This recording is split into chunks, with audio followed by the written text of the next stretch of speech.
अब मैं एक एक बार पढ़ा रहा हूं, फिर मैं लिखवाता रहूंगा, इसलिए आप समझते रहिए। अपने आप मैं आपको इसके अंदर सब लिखवा दूंगा। ये मेरे पास सारी चीजें लिखी हुई है। एक टॉपिक एक दिन में अगर तैयार करना होता है।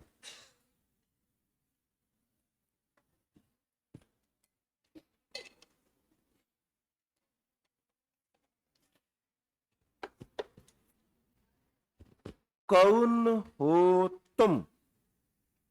संस्कृति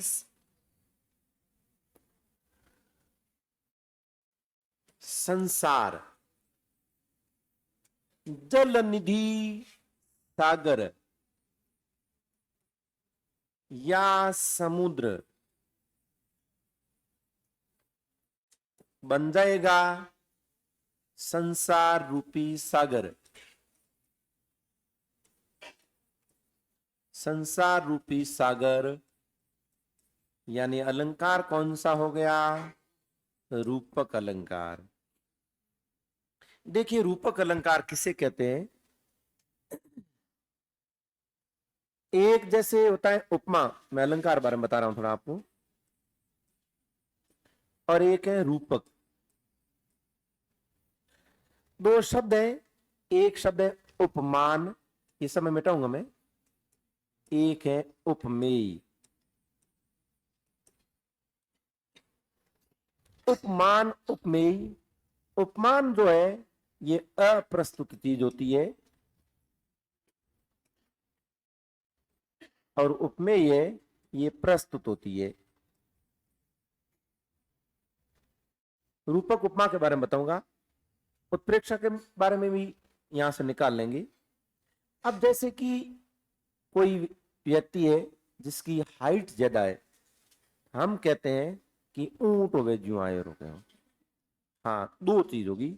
जैसे कि व्यक्ति है जिसका नाम है माना कि मनु, और उसको आपने कहा है कि और सुबह सुबह ऊंट हो जो कुन आए के, इसका मतलब उस आदमी की हाइट ज्यादा है, कह रहे लंबा है।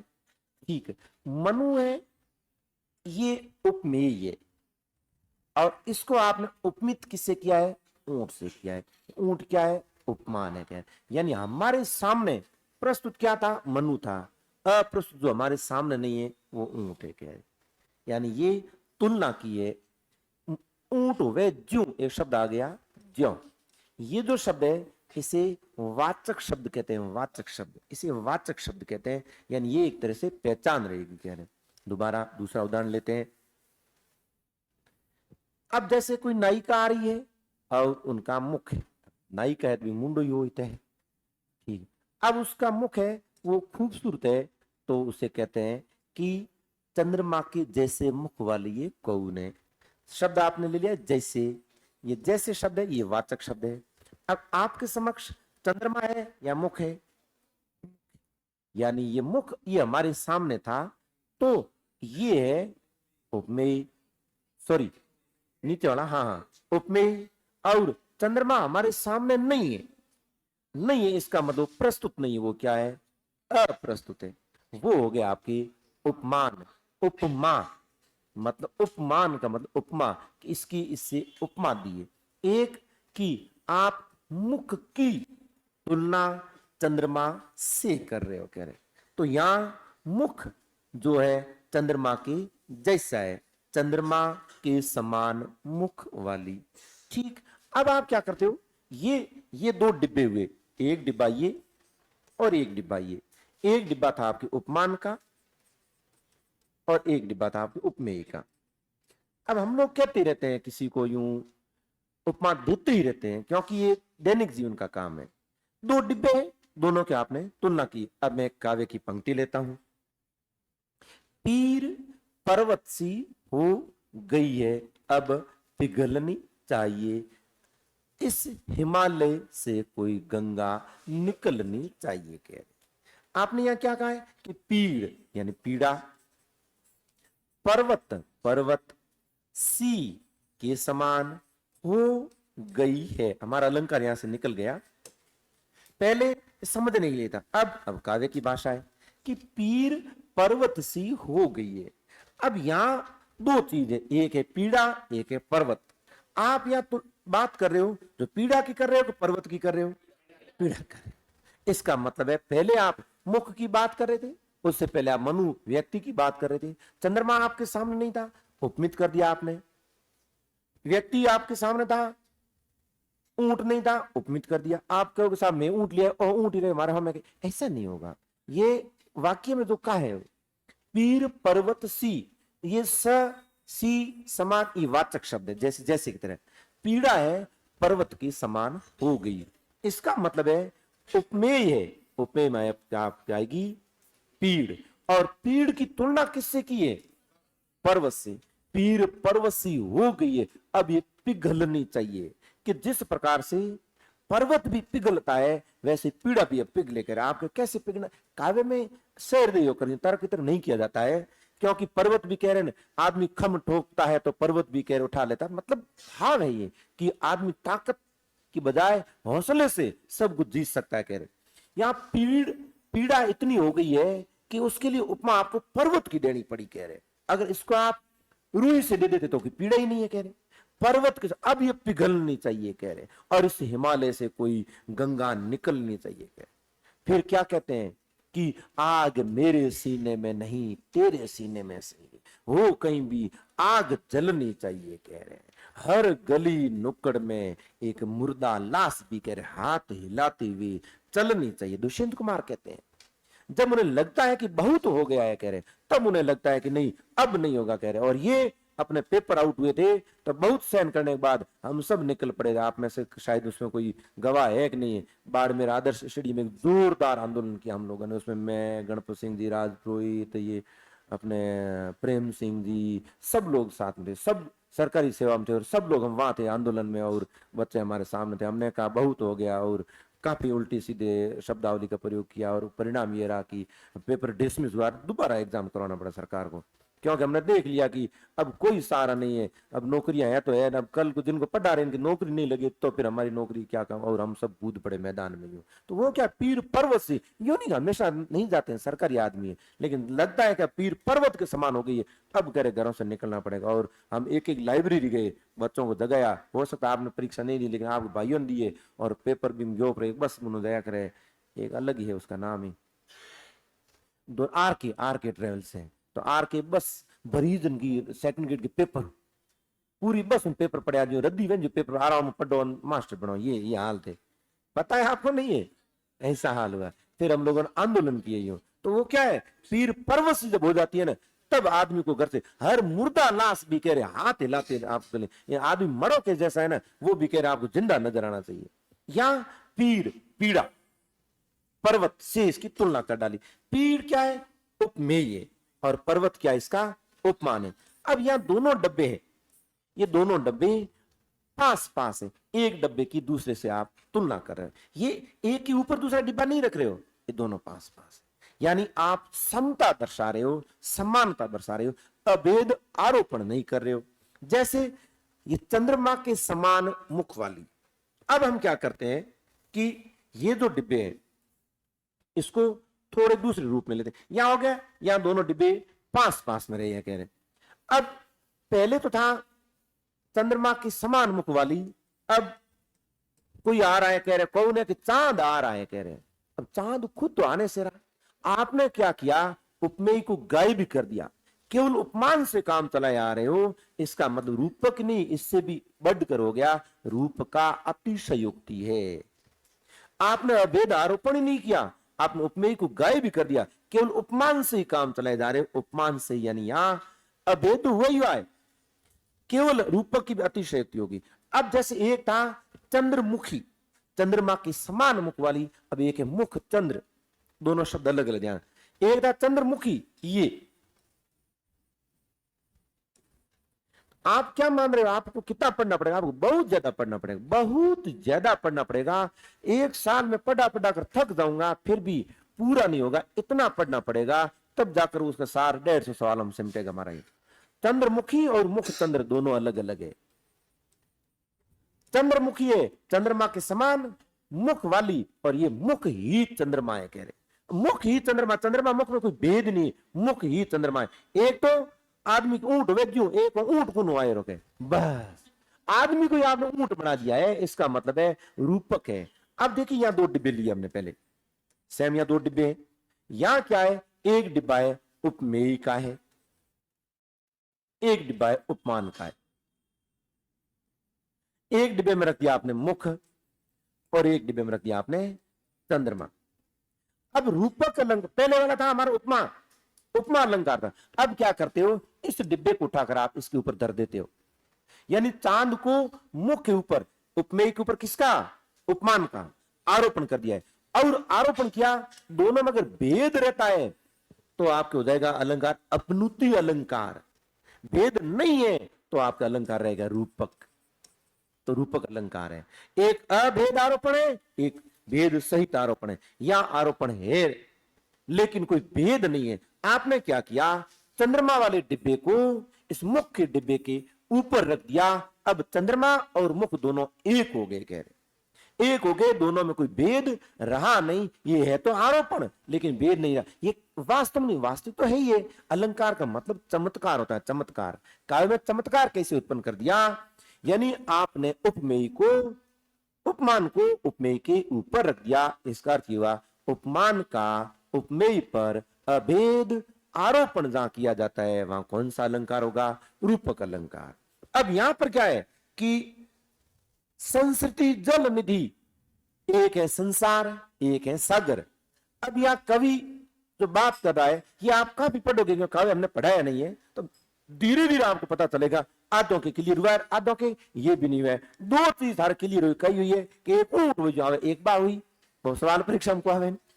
एक चौंद आवे, चौंद आप खुद आवे के दो, तो दो ये नहीं, अब थोड़ा आगे बढ़ना पड़ेगा, दो याद रहेगी। और बैठे रस्ते में पूछो तेरा मत भाई बोके के चौंद आवे के, हाँ ठके दूसरो के हम बितु जाए होके, उससे चलेगा नहीं। यहां पर क्या है, आपके सामने दो चीजें, एक जल निधि का क्या हुआ, सागर है, एक है संस्कृति का हुआ संसार है। तो आपके समक्ष यहां सागर है, एक संसार है। सागर को मानने वाले कितने हाथ खड़े करो, ईमानदारी करना, एक ही एड़ा की होशियार हो। और संसार को मानने वाले तो लार लाखी ने मानो, बात तो भाई हुई। दो बात मैं तो अहमद भाई है, मतलब सही कहने में मुझे पता है, बौद्धिक लेवल का पता है यूं, क्योंकि पढ़े नहीं पहले यूं। अब देखिए हम बात यहां संसार की कर रहे हैं, हम यहां सागर की नहीं कर रहे हैं। जो मणि है ना और तीर है, ये तो सागर के हैं, लेकिन ये तो उपमाएं दी गई है, तभी तो रूपक बना है। रूपक भी कैसा, सांग रूपक। रूपक में भी एक सांग रूपक है, एक निरंग रूपक है, एक परंपरित रूपक है। रूपक में भी भेद है।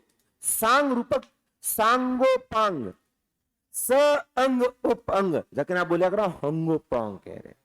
कैसे, बीती विबावरी जागरी, अंबर पनघट में डुबो रही, तारा घट उषा नागरी। ये प्रसाद जी की पंक्तियां हैं उनकी कविता की, उसमें आपके पूरा पूरा सांग रूपक अलंकार है। सांग रूपक में पढ़ाऊंगा, अब यहां नहीं तो फिर अपना पूरा अलंकार हो जाएगा यूं। हम यह बात संसार की कर रहे हैं और तुलना कर डाली है सागर से। तुलना ही नहीं, ये इसके ऊपर अभेद आरोपण हो गया, इसलिए ये आपके बन गया कि संसार रूपी सागर, संसार के रूप में अब ये सागर आपके सामने है। ये उपमेय उपमान को पहले बाद में कैसे लेते हो, इस पर पूरा पूरा काव्य मौन नहीं हो। इसका मतलब है अलंकार कौन सा हुआ, रूपक अलंकार। रूपक एक जगह नहीं है, सांग रूपक है। तीर तरंगों से फेंकी मणि एक, मणि करते हैं रत्न, और ये रत्न ये ही मनु है, तो मनु को ही यह रत्न कहा गया है। इसका मतलब है ये रूपक की अति हो गई, मनु को गायब कर दिया। उपमान उपमेय में उपमेय को गायब करके केवल उपमान से काम चला रहे हो आप, यानी चांद आ रहा है, मुख को गायब। तीर तरंग, ये समुद्र है, इसका किनारा है, तरंगे उसके अंदर बहती है, तरंगे उठाकर किनारे से यानी तट के परे एक मणि को फेंक रही है, कह रहे तीर तरंगों से फेंकी, यानी समुद्र की तरंगों ने समुद्र के किनारे फेंक दिया है किसको? एक मणि को। और मणि कौन है? मनु ही है। मणि मनु ही है, रत्न मनु ही है। मनु गए कहां? मनु को गायब कर दिया है। यही तो चमत्कार है, यही रूपक है, यही रूपक की अति है। एक एक कर रहे निर्जन या कोई नहीं है का चुपचाप। छूटा तो नहीं कोई शब्द? अब ध्यान को छूट जाए तो प्रभा की एक कर रहे निर्जन का चुपचाप, प्रभा की धारा से अभिषेक। हाँ सॉरी, ये आ गया अभिषेक, नहीं तो क्या कर रही है? अभिषेक। अब देखिए अभिषेक अर्थ होता है तिलक करना, जल चढ़ाना।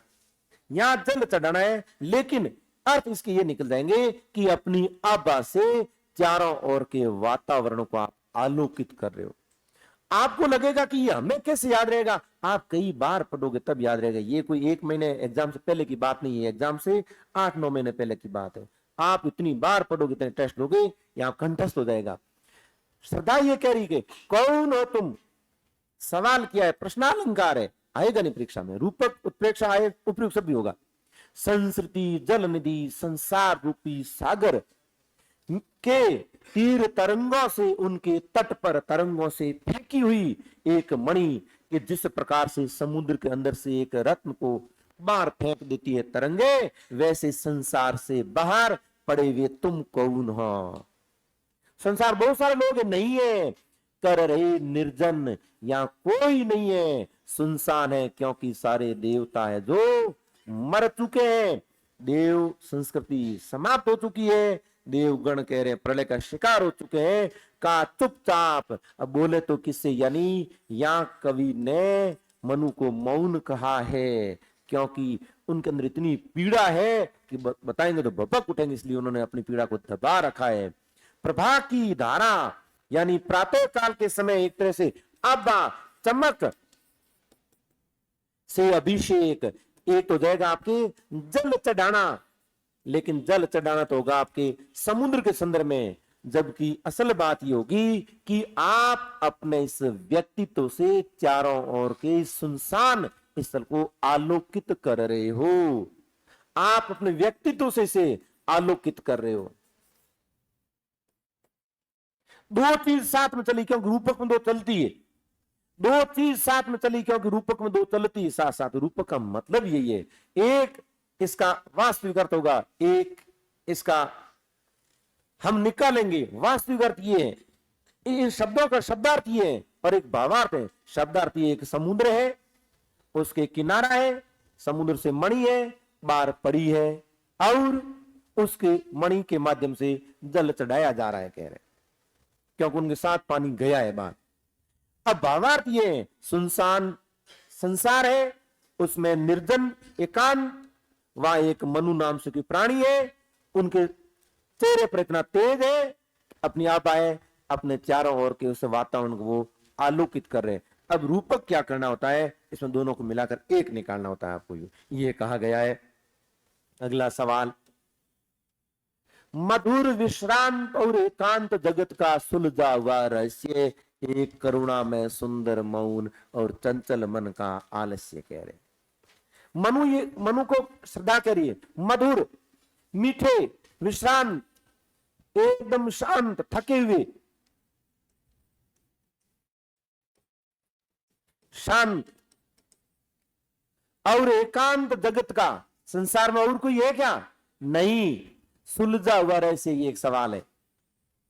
मनु को संसार का सुलझा हुआ रहस्य का है, यानी कोई रहस्य था, उसको सुलझाने वाला कौन है? मनु, रहस्य को सुलझाने वाला मनु। कैसे?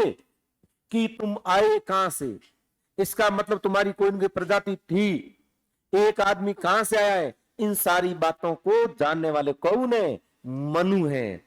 इसलिए जो रहस्य ये है कि आदमी आया कहां से, सुलझा हुआ कैसे, इनको सब पता है। जो रहस्य है कि ये व्यक्ति कहां से आया, इसके बारे में कौन जानता है? मनु जानता है। इसलिए मनु को यहां श्रद्धा ने क्या कहा है? सुलझा हुआ रहस्य है तू कह रहे, यानी तेरे मन मस्तिष्क में जो रहस्य है उसी को तूने सुलझा दिया है कि ये व्यक्ति कहीं कहीं से आया, इसका मतलब इनका कोई इतिहास है। कह रहे एक करुणामय दया के भाव उसमें बता रहे हैं, यहां पर दया के भाव बताए गए हैं।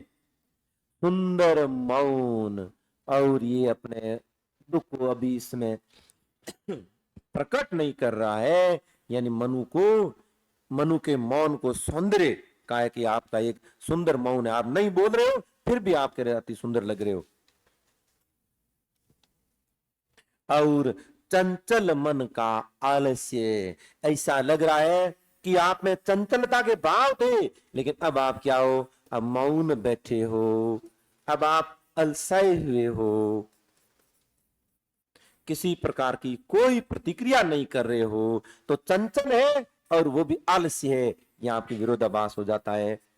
विरोधाभास कैसे होता है? देखिए कि जैसे कोई आदमी जिंदा है और हम कहते हैं कि वो जीते जी मर गयो, उसे कहते हैं विरोध।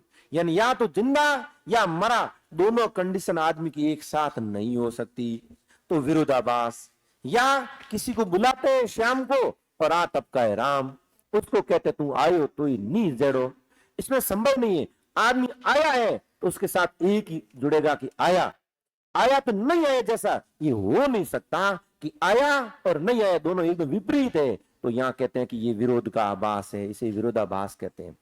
शीतल वाणी में आग, रुदन में राग, रो रहे हो तो गीत नहीं है, और वाणी ठंडी है उसमें आग नहीं है, तो ये विरोध का आभास है। तो ये क्यों कहा? क्योंकि विरह वेदना के कारण, हरिवंशराय बच्चन की विरह वेदना के कारण ही कि शीतल वाणी में आग, रुदन में राग।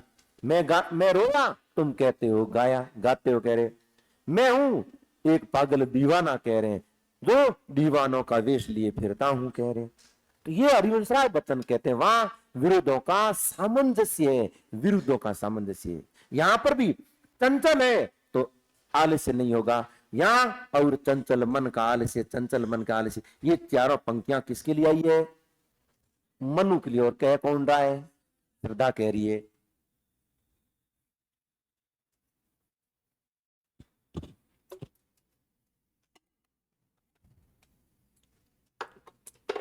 मधुर विश्रांत और एकांत जगत का सुलझा हुआ रहस्य मनु, तुम्हें शांत संसार का एक तरफ अकेला पड़ा हुआ, इस संसार की सारी समस्याओं के रहस्य को जानने वाले हो तुम दया के सागर हो, करुणामय हो, दया से भरे एक सुंदर मौन हो, और तुम्हारे अंदर इतनी चंचलता थी, अब लग रहा है कि थके हुए लग रहे हो, तो चंचल मन का तुम क्या हो? आलस्य हो।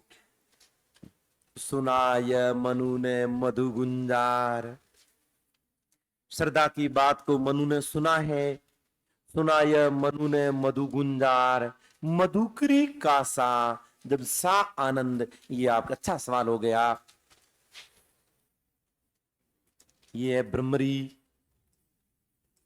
आपको खुद को कल्पना करनी होगी यहां, का सा के समान, इसका मतलब उपमा अलंकार। जब सा आनंद, आनंद सहित। सुना ये मनु ने, मनु वहां बैठा, ये मधु मीठा, गुंजार गूंज, जो कि भ्रमरी की होती है, यानी ये एक तरह की मृदु आवाज है। हम जमावे ये बैठा होते नहीं यार है, कम आवे बराबर आवे ज्यादा आवे की करे।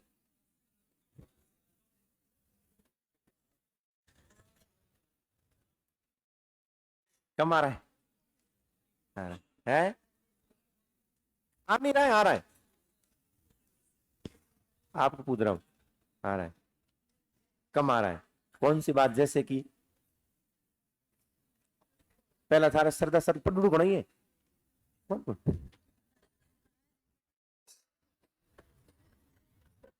जो चीज आपने कभी पढ़ी नहीं, ठंडा है मेरे गोलों की 24 घंटा डूब तो ही रहे, ये हकीकत है ये। और हमेशा इच्छा हूं कि बस लास्ट एक बार पढ़ा दूं, बाद में हम्म, क्या? नहीं, बात वो नहीं कह रहा हूँ। हमेशा ऐसा लगता है कि बहुत हो गया, बहुत ज्यादा हो गया, घना ही पढ़ाया मैंने। फिर भी और पढ़ाने में अलग अलग तरीका है, वो इन्हें फास्ट निकाल सकूं, लेकिन मेरो मतलब तरीको अलग हूं, तो पूरा मर खपे इन्होंने बढ़िया हम जाऊं यो गए नहीं लागे। ऐसा लगता है कि बहुत ज्यादा प्राण डाल दे, क्योंकि मेरी व्हाट्सएप लाइन थे पढ़ ली था आईडी लाग दी कि मैं क्या प्रकृति का आदमी हूँ। लग जाएगा आपको कि हम कोई काम सत्य ही करते हैं कि जिसमें पूरे पूरे अपनी जान झोंक देते हैं, जान झोंक देते हैं हम ये। कल आए थे जयपुर से कोई हिस्ट्री की फैकल्टी यहाँ अपना जॉब ढूंढने के लिए। उन्होंने पूछा कि सर क्लास कितनी देर होगी, क्योंकि ऊपर आधा पौन घंटा इंतजार किया उन्होंने यूं। मैंने कहा मैं 7 बजे क्लास में घुसा हूँ और 10 उस समय 40-45 अब बाहर निकला हूँ, तो मैं 4 घंटे हो गए। मैंने कहा हो गए, नहीं तो क्या करें, 1 घंटे में भूमिका बनती है जो छोरा हो जी। तो फिर आप यहाँ ज्यादा पढ़ाते? मैंने कहा सभी पढ़ाते हैं बाड़मेर वाले। इधर सीसीआई नाम की कोचिंग जाना, 2 बजे छोरा में पढ़े, 7 बजे 8 बजे निकाले मुँह। मैंने कहा स्कूल नहीं हो कोचिंग है। 2 बजे घुसाते हैं, राजी नहीं घुसावे मैंने, और हाथ 8 बजे जय है कहीं चप्पल रास्ते में दौड़ा जय मुझे। ये पढ़ाते हैं, वो थोड़े पट पुट के आगे फिर मेरे को मिल जाते हैं यहाँ यूं। फिर है जो उनके बाद में उसकी आरती मैं उतारता हूँ यूं, तब जाकर हमारे जो पहली रैंक लगती है। यूं थोड़ी लगती है रैंक को बाहर थोड़ी पड़ी, उतले गया उठा लिया रैंक आप झाल हो गए। इसलिए बाड़मेर वाले कल एक ग्रुप है, आप उसमें शायद जुड़े हुए, आप जुड़े हुए सिक्योरिटी के अंजू जाकर करके वो लिख रही थी कि हमारे सिक्योरिटी क्या हो गया यूं, कहीं कह कि भूत लागी उतार गई।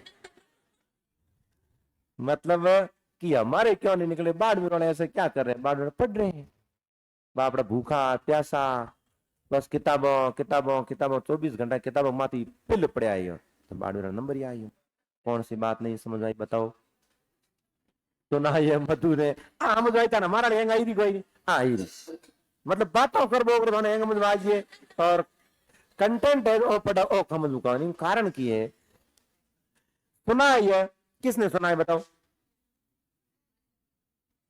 इस रचना का नाम क्या है बताओ? इस रचना का नाम क्या है? हम पढ़ रही है, रचना का नाम क्या है, कृति का नाम क्या है? श्रद्धा है। क्या है श्रद्धा? रचना का नाम क्या है? आप पूछ रहा, श्रद्धा है। क्या है रचना नाम? कामायनी। श्रद्धा इसका एक सर्ग है, श्रद्धा सर्ग है। रचना का नाम क्या है? कामायनी। कामायनी की रचना काल कब है? इनको बताने दो, कामायनी का रचना काल क्या है, कब है कामायनी का रचना काल? इनको 35। इसमें सर्ग कितने हैं?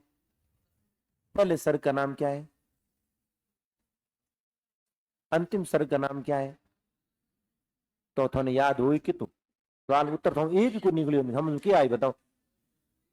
केवल बैठे हो तुम तो थे, थारी जगह एक फोटो लान रख देता है, वही तो असर कर देता, याद नहीं कर रहा। आप मुक्ति बोध को पढ़ना, मुक्ति बोध, मुक्ति बोध को पढ़ना, और कभी कविता पढ़ना अंधेरे में, हिंदी छोड़ना क्यों? हाँ इतनी खतरनाक है। उसमें कहते हैं कि बोलो नरंदो, उस दिमाग को लगाओ कह रहे हैं, ये नहीं कान टाट कतरा ना हो रहा। मतलब उसका भाव है कि ये रंदा और वासुला से बुद्धि को धार दी जाए, धार, तब जाकर प्रखर तेज बुद्धि होगी। उसके बाद जो निकलेंगे ना आगे सवाल ठक कर ठक कर ठक कर ठक, एक पूछेंगे 3 उत्तर निकलेंगे, देखना अभी बेटा बुद्ध बनूड़ा। बुद्ध का मतलब समझ मूर्ति सुना ये मनु ने। मधु गुंजार, किसका गुंजार है? के कौन रही है? श्रद्धा।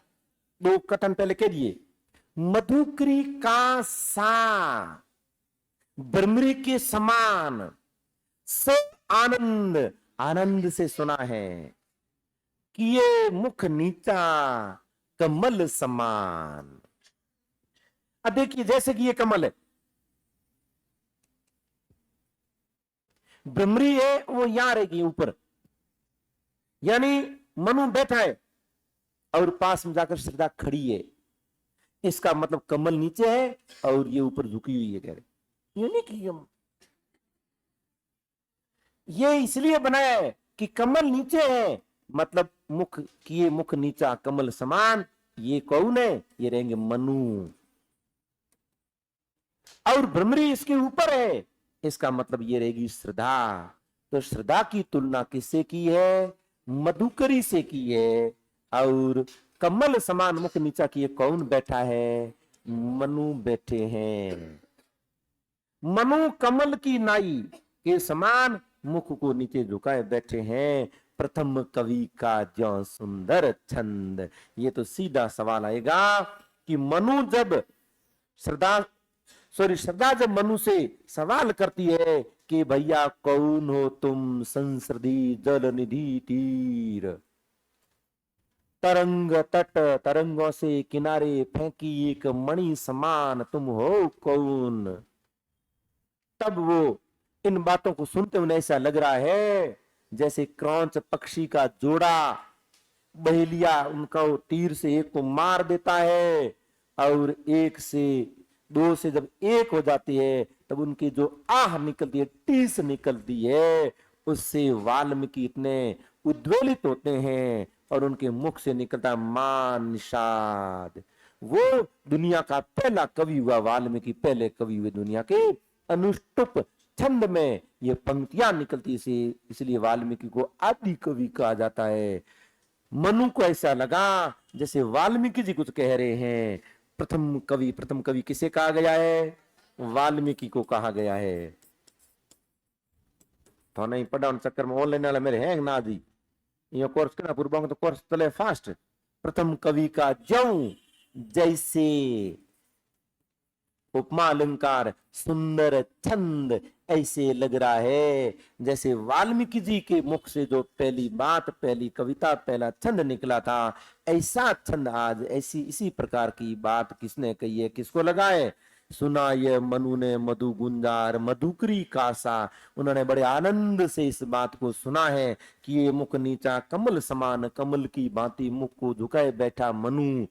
प्रथम कवि का ज्यों सुंदर छंद, ऐसा लग रहा जैसे दुनिया का आदि कवि कोई अपनी बात कह रहा है। यानी मनु को जो छंद किसके समान? प्रथम कवि के समान। कमल से तुलना किसे की? मनु से की। मधुकरी उपमा किसे दी? श्रद्धा को दी। और यहां सुन कौन रहा है? मनु सुन रहा है, बाकी वाला कल।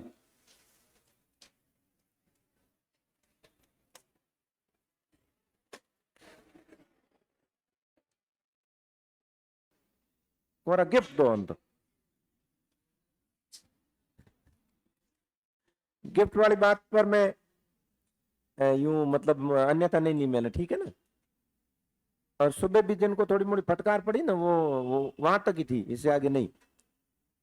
क्योंकि गुरुजी की डांट, पुलिस की मार और लोहे पर दी धार, ये व्यक्ति के हमेशा जीवन निर्माण में सहायक होती है।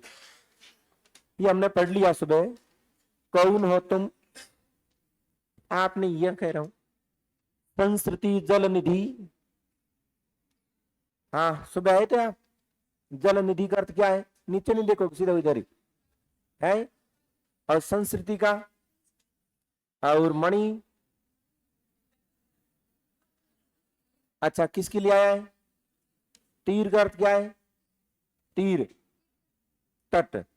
अच्छा अलंकार कौन सा है मणि पर? बहुत अच्छा रूपक है।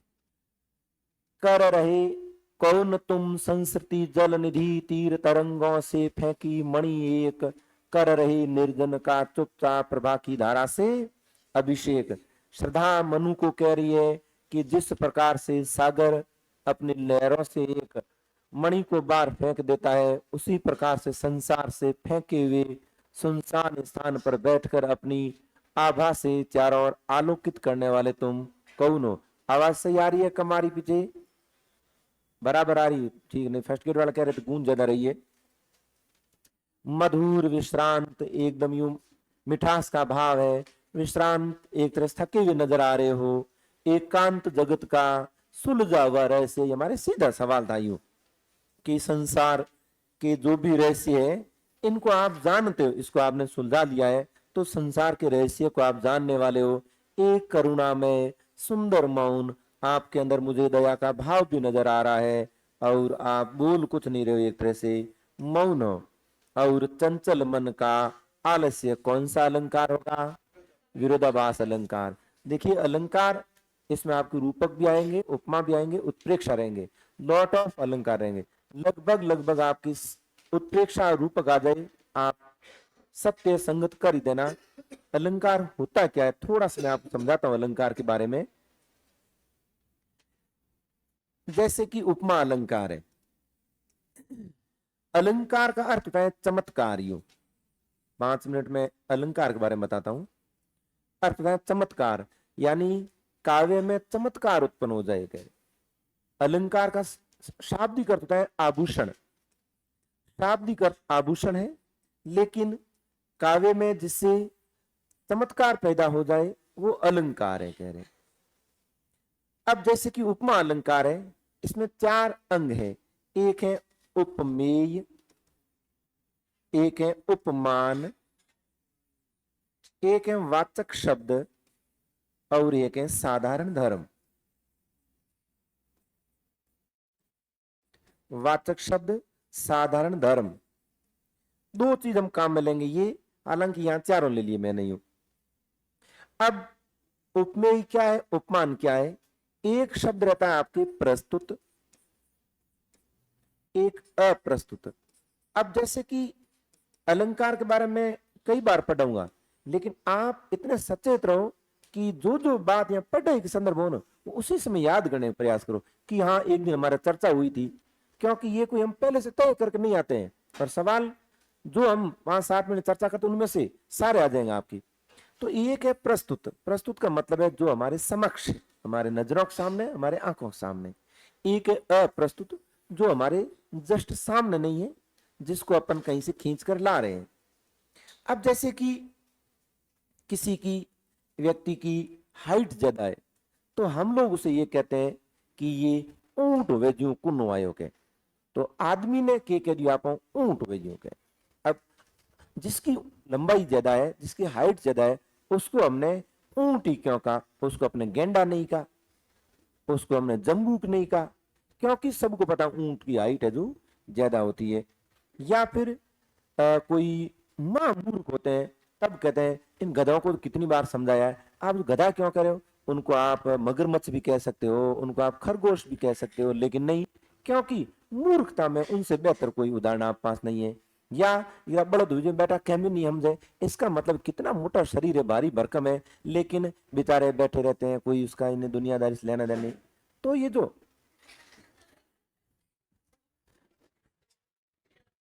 है उपमा है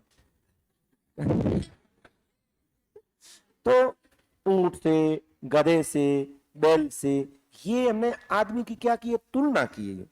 तुलना की है तो हमारे सामने जैसे कि एक व्यक्ति की हाइट ज्यादा है, उसको हमने क्या कह दिया कि ऊंट वे जू कुनवायो के। इसका मतलब है अपने सामने ऊंट है, एक व्यक्ति है, व्यक्ति है। अब थोड़ा लागे साहब में तो ऊंट लान हम खड़ो कर दे, तो यूं नहीं करना है। वो वाक्य का भाव क्या कहता है, तो उस व्यक्ति की हमने तुलना की है। तो वो जो व्यक्ति है वो है उपमेय, वो उपमेय है, उपमेय। और आपने जिससे तुलना की है, यानी आपने उसको उपमा दी है, तो वो रहेगा उपमान। जो अपने समक्ष है वो है प्रस्तुत, और जो अपने समक्ष नहीं है वो है अप्रस्तुत। अप्रस्तुत है। अब आप क्या करते हो? तुलना करते हो। जैसे कि उपमा में लोगे एक गेहूं, जैसे, से, सम, सी, सरी, इन्हें वाचक शब्द कहते हैं। अब एक रहा साधारण धर्म। ऊंट की क्या है? हाइट ज्यादा होती है, और आदमी की क्या होती है? उसकी हाइट ज्यादा। ये दोनों में एक समान गुण था, इसे कहते हैं साधारण धर्म। अब जैसे किसी व्यक्ति के ऊपर कोई बड़ा संकट आता है, तो हम उसको ये नहीं कहते कि ये पुष्प सा भार है, इसको सहन करने की ईश्वर शक्ति प्रदान कर, नहीं, हम कहते हैं वज्रापात हुआ है, कह रहे। यानी व्यक्ति के ऊपर कोई इतना बड़ा संकट आया है, तो ईश्वर से हम कामना ये करते हैं कि वज्रापात को सहन करने की शक्ति प्रदान करे, न कि पुष्प रूपी इस भार को। इसका मतलब ये हुआ कि इतना भार आ गया कि वज्र भी उनके लिए कम पड़ रहा है, तो आपने वज्र की तुलना, तो वज्र कठोर है और व्यक्ति संकट में, आपने तुलना वज्र से की है। या फिर कोई ऐसे आपको कार्य दे दिया जाए और आपके हम तो चुटकियों में कर लेंगे, और कर बाहर आ गया, ये क्या बाहर है, ये तो कह रहे फूलों ओढ़ो है, इसका मतलब ये फूल से भी हल्का है कि हमारे लिए कह रहे। यानी कोई इजी गोइंग वस्तु थी, उसको आपने फूल से उपमित कर डाला, और कोई बड़ा संकट था, उसको आपने वज्र से उपमित कर डाला। यानी साधारण धर्म ये हुआ कि जिससे उपमा दे रहे हो उसमें और जिसकी उपमा दे रहे हो दोनों में गुण मिलने चाहिए, कह रहे। अब कोई बुद्धिजीवी व्यक्ति है, उसको हम ये कहते हैं कि इसके तो सरस्वती उदाहरण के रूप में चारण, जैसे कोई भी बातचीत करते हैं या फिर अपनी व्याख्या करते हैं, कोई गीत गान है, कोई प्रश्न, तो हम लोग प्राय कहते हैं चारणों के तो मुख में सरस्वती है। हम सरस्वती क्यों कहते हैं, दूसरे नहीं, सरस्वती ज्ञान की देवी है और वो ज्ञान की बातें करती, इसलिए हमने उपमा सरस्वती थे। तो सरस्वती से और उनमें क्या है, सिमिलरिटी है, समान धर्म है क्या, ये साधारण धर्म। या मैं नहीं बता रहा हूं ये, क्योंकि ये चलते रहेंगे और अपन चर्चा करते रहेंगे। मोस्ट ये कॉमन ये चीज रहेगी, रूपक में भी रहेगी, उपमा में भी रहेगी और उत्प्रेक्षा में, तीनों में उपमेय और उपमान रहेंगे। अब जैसे कोई महिला है, नायिका है, और उसका चेहरा है यानी मुख, अब सुंदर है, तो आप क्या कर रहे हो, चंद्रमा से उसकी तुलना कर रहे हो और उसको कह रहे हैं कि चंद्रमुखी, आपने नाम लिया है चंद्रमुखी। चंद्रमुखी इसका मतलब ये हुआ चंद्रमा के समान मुख वाली। आपने क्या कहा, चंद्रमुखी, चंद्रमा के समान। ये जो के समान है ये है आपके वाचक शब्द, और चंद्र है ये उपमेय है, उपमान है, ये उपमान है। यानी चंद्र हमारे सामने नहीं है, ये अप्रस्तुत है, इसका मतलब उपमान है। और मुख हमारे सामने है तो वो प्रस्तुत है, वो उपमेय है। अब इस उपमेय को इससे उपमित करके मुख को चंद्रमा के जैसा बताया गया है। हमेशा पढ़ाता हूं तब मैं इस प्रकार के दो डिब्बे बनाता हूं, ये एक डिब्बा है, एक और डिब्बा है, ये एक डिब्बा है, ये उपमेय है, और ये डिब्बा आपके उपमान है। अब जैसे कि आप एक वाक्य ले रहे हो, इसमें आपके पहली सात जीवन आ रहा है, हम दूसरा वाक्य लेते हैं। मॉर्निंग मैंने बताया ना पूरा ये आपको, जो वहां था कि हो गई है पीर परवसी, पिघलनी चाहिए, अब इस हिमालय से कोई न कोई गंगा निकलनी चाहिए। तो उसमें कौन सा शब्द था, पीर। पीर की तुलना आपने किससे की है, पर्वत से की है, पीर परवसी। मतलब पीर क्या थी, ये उपमेय थी, और पर्वत क्या था, उपमान था। यानी यहां पर आप क्या कर रहे हो, ये उपमेय है और ये उपमान है, यहां आप दोनों की एक दूसरे तुलना कर रहे हो, तो ये यहां अलंकार निकल जाएगा आपकी उपमा। और इस डिब्बे को उसके ऊपर रख देते तो कौन सा है, रूपक। ठीक है, इतनी चर्चा हुई। अब थोड़ा आगे बढ़ते हैं।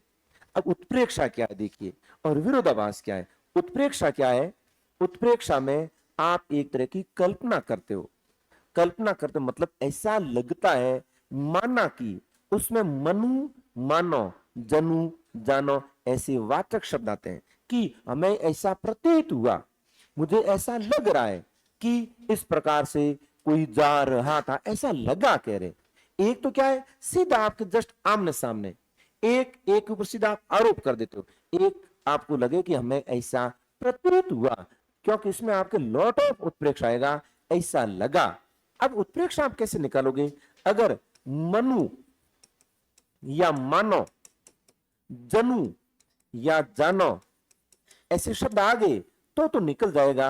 अगर नहीं आए तो आपको ये 60, 62, 65 जो छंद है ये आपको पढ़ने होंगे यूं कि यहाँ उत्प्रेक्षा था, उत्प्रेक्षा था। सवाल आपके पूरे काव्य में से एक या दो विकल्प आपके अलंकार के रहेंगे, रहने ही है, क्योंकि यहां से सारे सवाल बनते हैं, सीधे इसके अंदर से नहीं, इसकी पृष्ठभूमि से सवाल बनेंगे, इसके सार के सवाल बनेंगे, इसके अलंकार के जहां सवाल आएंगे वहां आप कहेंगे कथन के रूप में। आप ओल्ड पेपर देखोगे तो आपको पता चल जाएगा कि अलंकार के सवाल बनते हैं। अब आपको मैंने अलंकार पढ़ाया नहीं, इसलिए थोड़ी दिक्कत हो रही, क्योंकि हमने ये काव्य है जो पहले उठा लिया है। तो उत्प्रेक्षा अलंकार कहाँ होता है, जहां कोई चीज मानी जाती है, कल्पना की जाती है कि माना की सो, तो वहां आपकी उत्प्रेक्षा अलंकार होता है। उत्प्रेक्षा एक होता है विरोधाभास। विरोधाभास का अर्थ ये हुआ, विरोधाभास और विभावना दो अलंकार है। विरोधाभास और विभावना, विभावना या है नहीं, विभावना वहां होता है जहां अभाव होता है। अभाव, अभाव मतलब बिनु कान सुने, बिनु पांव चले, बिनु मुख बोले वक्ता जोगी कह रहे। बिनु पांव भी आदमी चल रहा है, बिनु कान भी व्यक्ति सुन रहा है, बिनु मुख भी व्यक्ति बोल रहा है, यानी अभाव। बिना इसके ऐसे हो रहा है, बिना इसके ऐसे हो रहा है, यानी बिना पांवों के भी कोई आदमी कैसे चल सकता है, इसे कहते हैं अभाव। यानी यहां अलंकार हो जाएगा आपकी विभावना अलंकार। विभावना अलंकार होगा, विभावना अलंकार। एक है विरोधाभास, विरोध न आभास, यानी सच में विरोध नहीं होता है, केवल उसका आभास होता है। सच में विरोध नहीं होता है, उसका केवल आभास होता है। कैसे कि ज्यो ज्यो बूढ़े श्याम रंग त्यों त्यों उज्जवल होए, तंत्री नाद कवित रस, यानी सरस राग रति रंग। तंत्री नाद, तंत्र यानी गीत संगीत, ये जो वाद्य वादन, ये भजन, इन सब के लिए एक पंक्ति काम में लिए। तंत्री नाद कवित रस सरस राग रति रंग, अच्छी उसकी राग है, उसके रंग है। पूरी पंक्ति का अर्थ निकल जाएगा कि भक्ति, भगवान के भजन। अब इसमें जो जो बूढ़े कह रहे हैं श्याम रंग क्यों त्यों उजलू हो कह रहे, जैसे जैसे भगवान की भक्ति में, भगवान के श्याम यानी काले रंग में। अब यानी जो जो बूढ़े, बूढ़े करते डूबना, श्याम रंग काले में, क्यों त्यों उज्जवल हो, वैसे वैसे सफेद हो रहा है। कोई आदमी अगर काले रंग में डूबता है वो सफेद कैसे हो सकता है, ये तो एक तरह विरोध है कह रहे, क्यों काले और सफेद दोनों एक दूसरे के विपरीत है। लेकिन अर्थ निकालते हैं हम इसके, अर्थ निकालते हैं कि काला यानी भगवान की भक्ति, भगवान भक्ति में जैसे जैसे व्यक्ति कह रहे लीन होता जाता है, उसके अंदर का जो कल्मश है, जो पाप है, वो कह रहे दूर होते जाते हैं और उनके हृदय सात्विक होता जाता है। ये तो सही है, सही तो आभास था, सच्चे अर्थ में विरोध था नहीं। विभावना करता है बिना, विरोध करता है विरोध का आभास, जो कि सच्चे अर्थों में विरोध नहीं होता है। मैंने आपको मॉर्निंग में समझाया था कि तू आयो तो नहीं आयो जड़ो, मतलब आया और नहीं आया दोनों संभव नहीं है। तो क्या करते हैं कि ये जो आदमी है, जिस काम के लिए मुझे चाहिए उस काम में ये आदमी फिट नहीं बैठ रहा है, अच्छा तो फिर इसको फ्री करो कह रहे हैं। जैसे ही विरोधाभास का पता चलता है तो विरोध समाप्त हो जाता है। विभावना विरोधाभास दो अलंकार एक जैसे, और मैंने शॉर्ट समझाया आपको क्योंकि इसमें आते रहेंगे, मैं बार बार कहूंगा इसमें ये अलंकार है, आपको अलंकार के पता नहीं। एक रहेगा संदेह, एक रहेगा भ्रांतिमान अलंकार।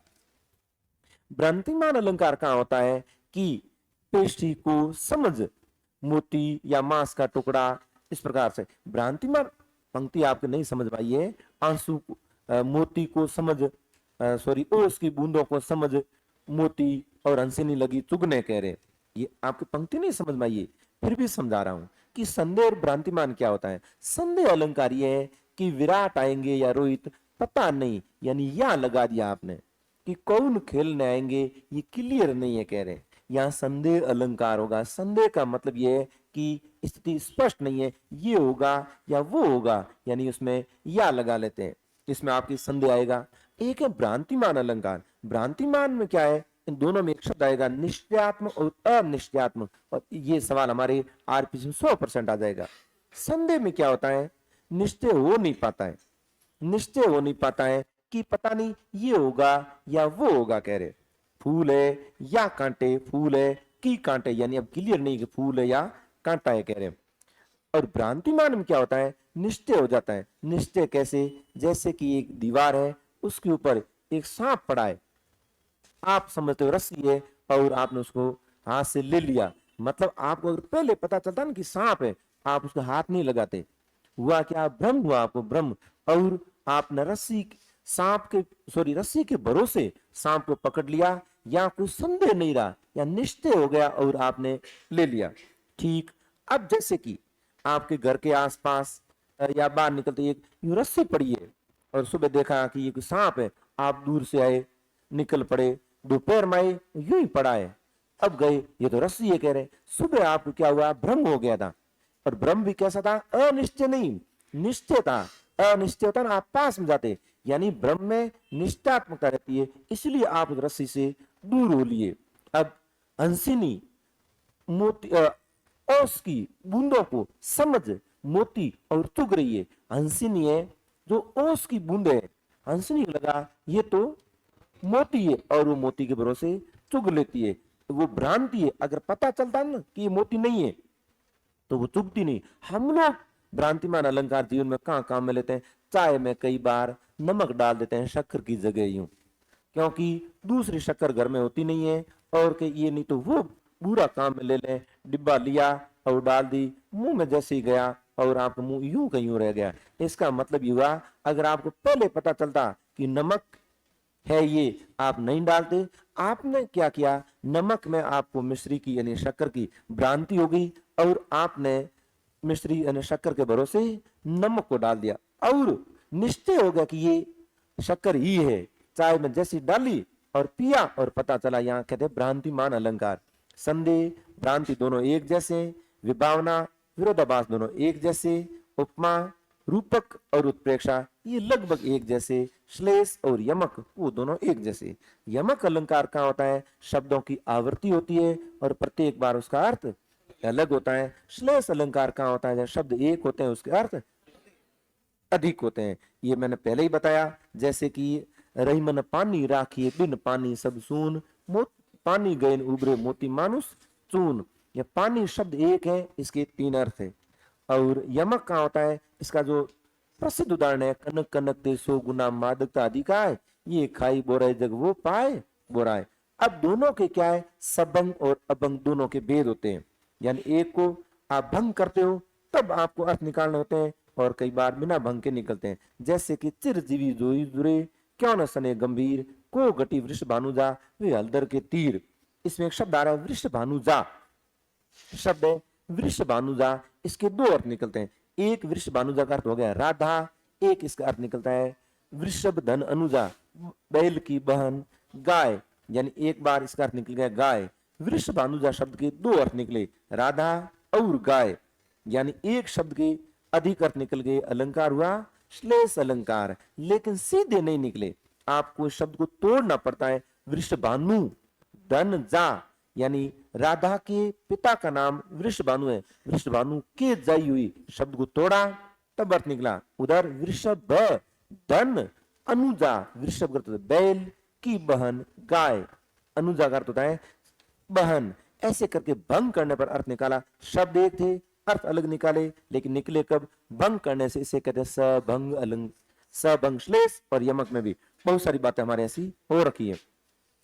अब यहाँ कैसे हुआ कि चंचल है तो फिर ये बात नहीं होगी कह रहे, लेकिन विरोध खत्म कैसे होता है कि इनके मन में पहले चंचलता थी, ये देवगण से आते हैं, लेकिन यहाँ क्या हुआ? विप्लव का शिकार हो गए, इसलिए अब निराश है और अलसाए मन से बैठे। तो कह रहे सही है, ये हमारे 2 मॉर्निंग हो गए थे।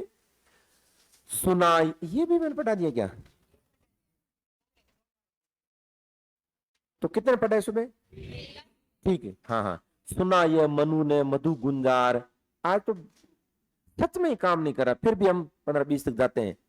सुना ये मनु ने मधु मृदु गुंजार, मधुकरी का सा सब जब सा आनंद किए, मुख नीचा कमल समान, पहले कवि का ज्यों सुंदर छंद। कौन है या कौन आ रहा है आपकी? मनु ने कह रहे हैं, या वाल्मीकि, या ये वाल्मीकि है। वाल्मीकि शुद्ध लिखना आप यूं, मैं फिर एक एक करके लिखवाऊंगा, ध्यान रखना, यूं सब आपके यूज के अंदर यूं, और रेखा और करवाऊंगा, बहुत ज्यादा लिखवाना है यहाँ। ये 4-5 दिन का टॉपिक है। सुना है यह मनु ने मधु गुंजार, किसका कैसे लगा? मधुकरी का सा, ये वाचक शब्द है, का सा यानी के समान। इसका मतलब है कि अलंकार कौन सा होगा? उपमा। ये जो सा सी सरी सम से जैसा ज्यों, ज्यों हालांकि उत्प्रेक्षा का भी है, लेकिन ये है ना ये सा, मधुकरी का सा, मधुकरी के समान। इसका मतलब है कि इसकी तुलना आपने किससे की है? श्रद्धा से। अब श्रद्धा गायब हो गई। हाँ, उपमा अलंकार में उसमें भी एक होता है आपके पूर्णोपमा, एक है लुप्तोपमा। पूर्णोपमा में क्या होता है? उपमा के चारों अंग विद्यमान रहते हैं। कौन से? उपमेय, उपमान, वाचक शब्द और साधारण धर्म। लुप्तो उपमा में क्या होता है, उसमें से एक गायब हो सकता है, दो गायब हो सकते हैं, तीन गायब हो सकते हैं, यानी वहां अंग को गायब कर दिया जाता है। यहाँ किसको गायब कर दिया है, श्रद्धा को गायब कर दिया। रूपक हमें पता ही नहीं चलेगा, लेकिन रूपक भी इसमें साथ साथ चलता रहेगा। मधुकरी कासा जब सा आनंद, उन्हें लगा जैसे कोई भ्रमरी कोई गूंज रही है, उन्हें आनंद आया कि ये मुख नीचा कमल के समान। कमल के समान यहां पर भी आपकी उपमा दे दी गई है, यहां पर उपमा अलंकार है। उन्हें ऐसा लगा जैसे कि, ऐसा लगा तो उत्प्रेक्षा निकल जाता है यहां पर, मानो उनको ऐसा लगता है का ज्यों। इस वाचक से हालांकि उत्प्रेक्षा नहीं निकलता, लेकिन इसका भाव उत्प्रेक्षा निकलता ही हो। ये सारे देर के सुंदर छंद ये हमारे हो गए।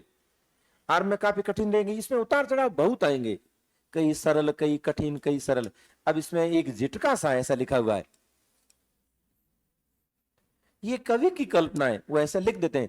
एपी में सवाल आया हुआ है,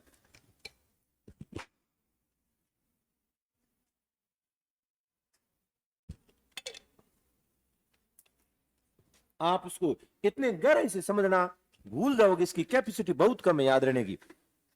एक झटका सा, यहां उपमा अलंकार नहीं है, ध्यान रखना। उन्हें एक झटका लगा है, ये सा इसके साथ जोड़ दिया, ये संज्ञा में पढ़ेंगे। लगा सहर्ष, सहर्ष ऊपर भले लिखा है लेकिन इसके साथ निरखने लगे लुटे से, यह अलंकार ऐसा लग रहा है मानो कि ये लुट गए, कह रहे हैं। एक झटका सा लगा, किसको लगा है, मनु को।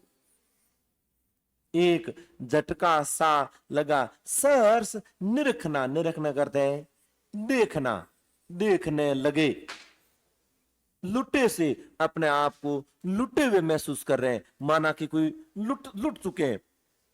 कौन गा रहा ये सुंदर संगीत, सवाल किया है कि इतना बढ़िया कौन गा रहा है, कुतूहल रह न सका फिर मौन। अब ये क्या है, यानी इतनी देर तक क्या है, उनके मन में एक तरह कुतूहल था कि इतना बढ़िया कौन बोल रहा है, ये ब्रह्मरिक समान कौन है, इतने मृदु वचन किसके हैं, ये है कौन, आखिर ये प्राणी आया कहां से। रह न सका फिर मौन, अब मनु है मौन नहीं रहेंगे, अब मनु बोलना शुरू करेंगे, यानी अगले छंद में मनु कुछ न कुछ कहना शुरू कर देंगे। इसमें क्या सवाल बनता है, ये हो गया ना कि एक झटका सा लगा, या किसको लगा, उत्तर क्या निकलेगा, मनु को। निरखने लगे, किसको निरखने लगे, श्रद्धा को। लुटे से, कौन लुटे से, मनु। कौन गा रहा है सुंदर संगीत, कथन किसका है, मनु का है। कुतूहल रह न सका फिर मौन, किसका कुतूहल है जो अब मौन नहीं रहेगा, तो आंसर क्या निकलेगा वापस, मनु। खड़ी बोली में ज्यादा दिक्कत नहीं आती, लेकिन ये तत्सम प्रधान शब्दावली आ गई, यहां समास बहुल है। और देखा वह सुंदर दृश्य, नयन का इंद्रजाल अभिराम। देखिए दो शब्द है, एक है अविराम, एक है अभिराम। अविराम करता होता है निरंतर, और अभिराम करता होता है सुंदर। अभिराम, और देखा वह सुंदर दृश्य, यानी उनके सामने श्रद्धा खड़ी है। नयनों का इंद्रजाल करता है जादू, ऐसे लगा जैसे कोई जादू है हमारे सामने, और वो भी बड़ा सुंदर है, कह रहे हैं। यानी मनु को ऐसा प्रतीत हुआ जैसे कोई मेरे सामने एक सुंदर जादू की कोई यूं घटना घटित हो रही है। कुसुम वैभव में लता समान, ये चीज अब थोड़ी थोड़ी कठिन शुरू हो गई है। कुसुम करते हैं फूल, वैभव उसका साम्राज्य फूलों का, सौंदर्य से सुसज्जित, मैं लता के समान। इसमें यूं है जैसे कि मैं खड़ा हूं, तो मैंने जो वस्त्र धारण कर रखे हैं ये बाहर है, शरीर मेरा अंदर है, लता है वो अंदर रहती है, और उसके ऊपर पुष्प है वो बाहर रहते हैं। बेल अंदर है और पुष्प उसके ऊपर होते हैं। अब जैसे कपड़े ये शरीर से बाहर है, शरीर अंदर है यानी ये लता है, और कपड़े बाहर है ये कुसुम वैभव है। यानी कुसुम कर देता है फूलों का, वैभव का शाब्दी करती हूं, ये अपने आप हिंदी का शब्द ही हूं, मैं लता के समान। अब देखिए यहां लता किसको कहा गया है, श्रद्धा को कहा गया है। श्रद्धा को कहा गया, लता श्रद्धा है, और कुसुम वैभव ये इनके बाह्य आवरण है, यानी इनके वस्त्र है।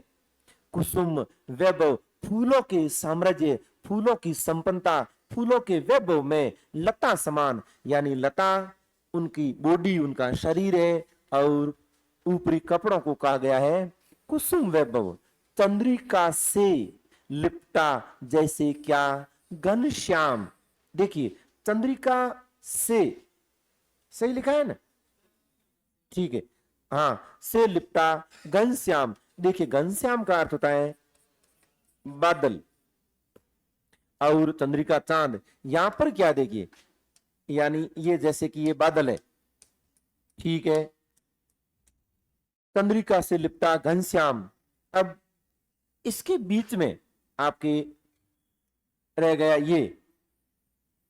ये चंद्रमा है, यानी चंद्रमा बीच में और चारों ओर इनके जैसे कि बादल है। चंद्रिका से, अब ऐसा नहीं है कि इसके अंदर नहीं, ये चंद्रिका से लिपटा घनश्याम करती हुआ कि ये बादल है और बादलों के बीच में क्या है, चंद्रमा है, यानी चंद्रमा श्रद्धा को कहा गया है। और ये जो घनश्याम है ये इनके बाह्य आवरण है, इनके वस्त्र है, इनके कपड़े पहने हुए। यहाँ आपके सवाल ही सवाल बन गए।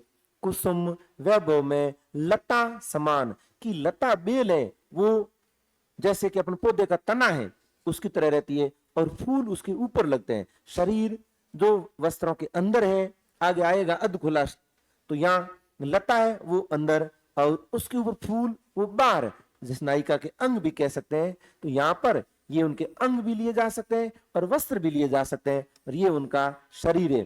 चंद्रिका से लिपटा जैसे ऐसा लग रहा है घनश्याम, ऐसा लग रहा है जैसे बादलों के अंदर चंद्रमा है। कह रहे हैं बादल बाह्य आवरण रहेंगे, उसके अंदर कभी दिखता है कभी नहीं दिखता है, वो चंद्रमा है, चंद्रिका है। चंद्रमा की बजाय इन्होंने चंद्रिका काम में ले लिया है, यानी श्रद्धा का जो मुख और उनका शरीर है, क्योंकि ये मुख ही था इनके सामने, तो इस मुख को, श्रद्धा के मुख को यही दिया एक दूसरा आपके,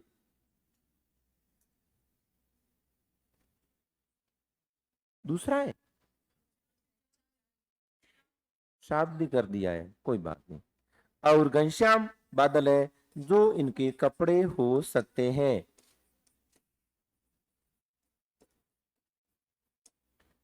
और देखा वह सुंदर दृश्य नयन इंद्रजाल अभिराम, यानी उनके सामने ऐसा लगा जैसे कोई जादू हो रहा है।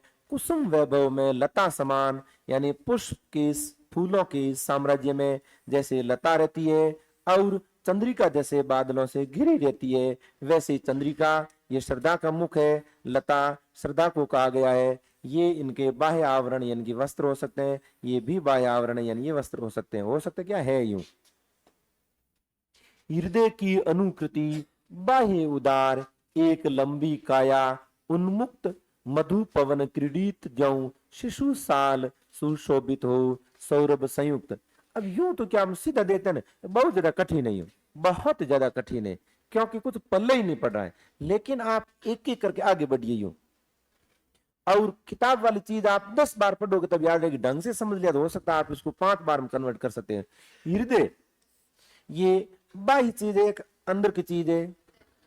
अच्छा ये दिखता है कि नहीं दिखता है, नहीं दिखता, इसका मतलब अमूर्त है, ठीक है, अमूर्त है और आंतरिक है।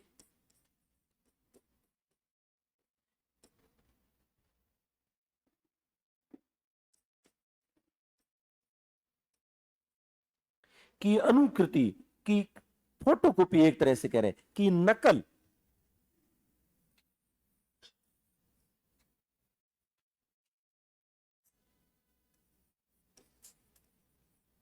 बाह्य उदार, उदार का अर्थ यूं विस्तृत भी हो सकता है, लेकिन यहां उदार का अर्थ एक लचीलापन है, यानी ये हो गई आपकी बाह्य आकृति। उदारता की क्या है, इसके अंदर भाव है, यूं श्रद्धा की विशेषता है।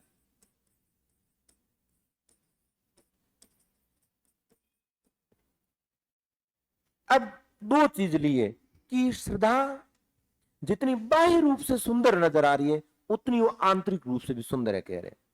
कि हृदय की अनुकृति बाह्य उदार एक लंबी काया, ये श्रद्धा का शरीर है, ध्यान रखना। ये एक लंबी काया, ये काया का अर्थ होता है शरीर, श्रद्धा का शरीर है।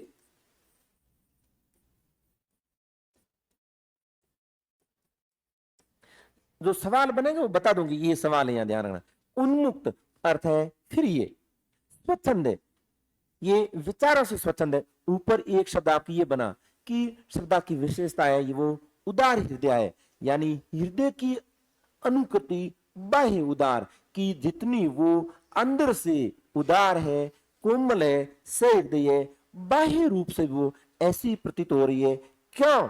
क्योंकि ये अंदर की चीज कह रहे बाहर आई है। एक लंबी काया कि उनका जो बाह्य शरीर है आपको नजर आ रहा है, ये जितना सुंदर है, सच बात ये कि अंदर से भी उतनी ही सुंदर है, यानी अंदर की चीज उनकी बाहर नजर आ रही है। हृदय की अनुकृति, हृदय की कह रहे नकल है, बाह्य उदार एक लंबी काया उन्मुक्त। इसको क्या है, इनके साथ जोड़ते हैं। ये एक लंबी काया इनके साथ जुड़ेगा, वो अलग चीज है, अंदर की चीज कह रहे इनको बाहर नजर आ रही। फिर ये बनी किससे, देखिए शरीर के बारे में बात कर दी कि अमूर्त की नकल मूर्त है, कह रहे हैं हृदय की नकल बाहर शरीर है, और एक लंबी काया, उनका जो लंबा शरीर नजर आ रहा है वो अपना आप उदार है। उदार चीज क्या होती है, उदार होता है हृदय, लेकिन आपको शरीर भी आपको उदार नजर आ रहा है। उन्मुक्त अर्थ हो गया फिर ये स्वच्छंद है, कह रही है इनकी विशेषता है। अब देखिए मधु का अर्थ है मृदु, बसंत की हवा, पवन गर्त क्या हुआ हवा, क्रीडित करता है खेलती हुई, ज्यों जैसे शिशु साल। ये उत्तर है आपका, ये सवाल ये बनता है ये कि एक साल का छोटा वृक्ष, साल का छोटा वृक्ष है, उसकी तरह ये नजर आ रही है आपको। श्रद्धा कैसे नजर आ रही है, श्रद्धा कैसी लग रही है, शिशु साल की तरह। आप पूरे इन विधाओं को याद करने का तरीका है कि एक एक दो दो शब्द पकड़ लो ताकि सवाल आराम से निकल जाएगा। श्रद्धा को क्या कहा गया है कि जैसे साल का कोई छोटा वृक्ष है। अब मधु, पवन, क्रीडित, ज्यों जैसे, मानो, उत्प्रेक्षा अलंकार हो गया कि ऐसा प्रतीत हो रहा है जैसे ये साल का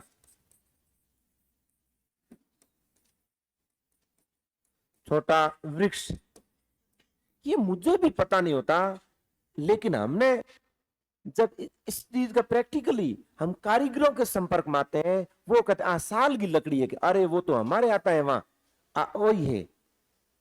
यानी हम दरवाजे खिड़कियां बनाते हैं, तब उनकी जो ये चौखटे बनाते हैं, तब वो कहते हैं दरवाजा सागवान का बना लो, साल की लकड़ी है, मतलब वही साल है। और यहाँ कैसा है, छोटा शिशु साल, मानवीकरण और कर दिया। श्रद्धा कैसे नजर आ रही है, जैसे मधु, मृदु, मीठी बसंत की हवाओं में खेलता हुआ जैसे कोई छोटा वृक्ष है, वैसी आपको श्रद्धा नजर आ रही है।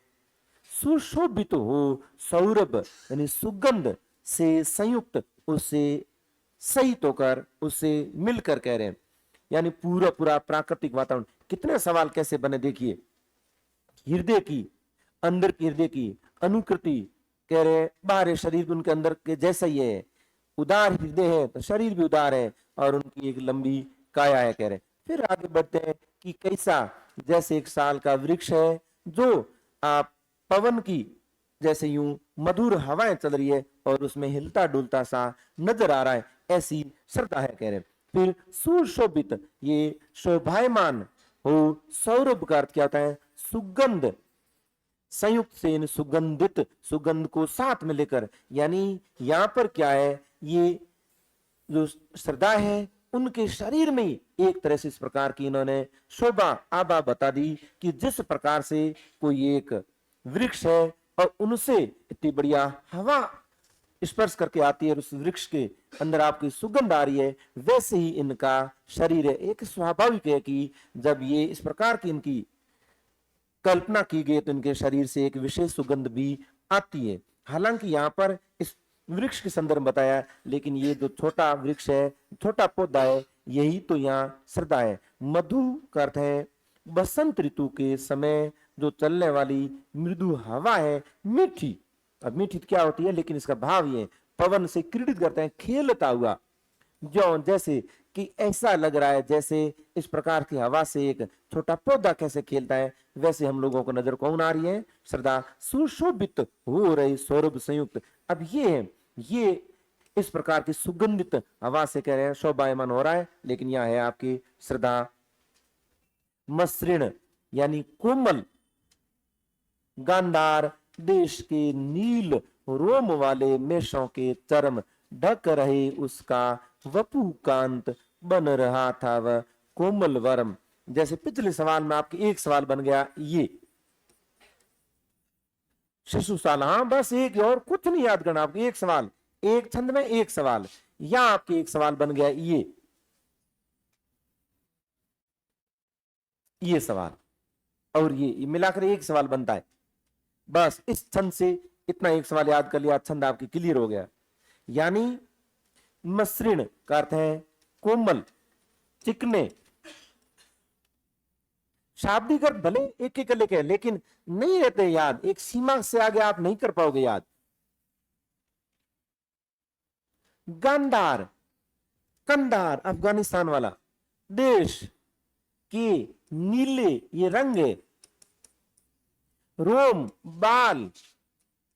मैं भले प्रत्येक अर्थ लिख रहा हूं, लेकिन सवाल आपको एक याद करना है, वाले मेष, मेढा, भेड़ भी सही, चर्म चमड़ी,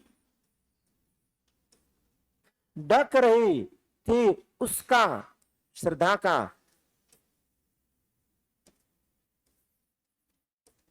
वपु शरीर, कांत चमकीला सुंदर। किसका शरीर है, अभी तक सरल चल रहा है, आगे बहुत क्लिष्ट आएंगे। बन रहा था वह कोमल वर्म कवच। कवच कर समझते ही हो भाई, अपन गुदड़ी क्यों होते हैं, ठंड से बचने के लिए। गर्म कपड़े क्यों पहनते हैं, ठंड से बचने के लिए। तो ठंड से बचाव जो रक्षा करता है ना, उसे कवच कहते हैं। अब यहां इसका एक ही अर्थ है कि श्रद्धा ने जो वस्त्र पहन रखे हैं वो गांधार देश के जो की भेड़े हैं उनकी जो चमड़ी है, खाल, उनके जो रोए हैं नीले रंग के। तो नीले रंग वाले जो चमड़ी यानी मेढों की, भेड़ों की, गेटों की जो खाल है, उस खाल के इस चमड़ी के वस्त्र किसने धारण कर रखे हैं, श्रद्धा। बस यही है और कुछ नहीं है। और वो उनके शरीर का कवच, उनकी सुरक्षा बन रहे। ये लिखा मसृण कोमल गांधार देश के, क्योंकि ये कह रही है कि मैं गांधार देश की हूं। गांधार देश के नीले बालों वाले, नीला रंग हो गया, मेषों मेढों इन भेड़ों के चरम यानी ये हो गया पूरा पूरा कपड़ा, रंग कैसा है, नीला रंग है। ढक रही उसका किसका, श्रद्धा का वपु कांत। वपु का अर्थ शरीर का पर्यायवाची है, ये सुंदर शरीर को ये गांधार देश के जो नीले रंग के वस्त्र है इनसे ढक रहा है। और नीला रंग क्या है, ये उनके भेड़ों की खाल से बने, हम लोग भी तो उनसे बनाते हैं वस्त्र, सेम यही है। बन रहा था वह कोमल वर्म, ये कोमल वर्म क्या बन रहा है, ये पूरे पूरे वस्त्र है। बन रहा था वह कोमल वर्म, यानी जो वस्त्र उन्होंने धारण कर रखे हैं वो उनके लिए एक तरह से कवच का रूप धारण किए हैं, यानी सुरक्षा दे रहे हैं, सुरक्षा वस्त्र उनके। नील ये मोस्ट है आपके पूरा, ये अपने आप में मोस्ट है। यहां से पहले के बाद अगर नजर टिकी तो सीधी पेपर सेटर की यहां टिकेगी, क्योंकि पहला तो हमेशा अपने आप मोस्ट ही होता है, धरते ही पूछ ले पहला खाता पूरा करें। नील परिधान बीच सुकुमार, खुल रहा मृदुल अध खुला अंग, खिला वो जंग बिजली का फूल, मेघवन बीच गुलाबी रंग। इतना प्रसिद्ध है ये, साहित्य में बनता है कि कवि की कैसी कल्पना देखी आपने।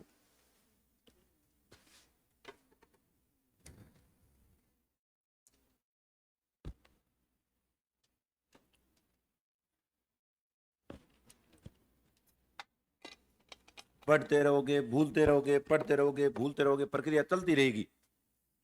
नील परिधान वस्त्र कैसे हैं? नीले हैं, नीले वस्त्र है।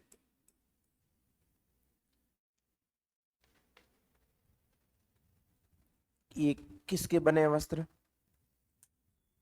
किसका चमड़ा है? बताओ बताओ, इनको बता दो भाई, किसके हैं? भूल गए? भूल गए। गेटे के, उसे मेढा कहते हैं। क्या कहते हैं? मेढा। मेष का मतलब, मेष का भेड़ ही होता है।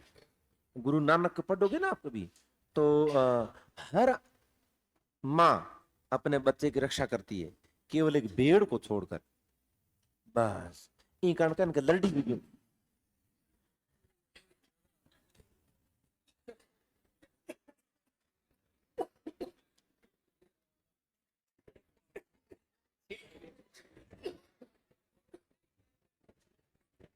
पानी पिलाओ, पानी इसको, पानी ये है, पानी पिलाओ इसको।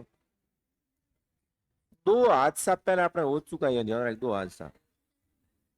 और हमेशा मैं पहले आगाह कर देता हूं यूं। एक बार तो हुआ था हमारे वहां, उसमें शायद इनमें से आप थे, उस टिन साइड में थे क्या? अच्छा ठीक है। एक हुआ यहाँ, मैं कह देता हूं इसलिए हमेशा कह ही देता हूं।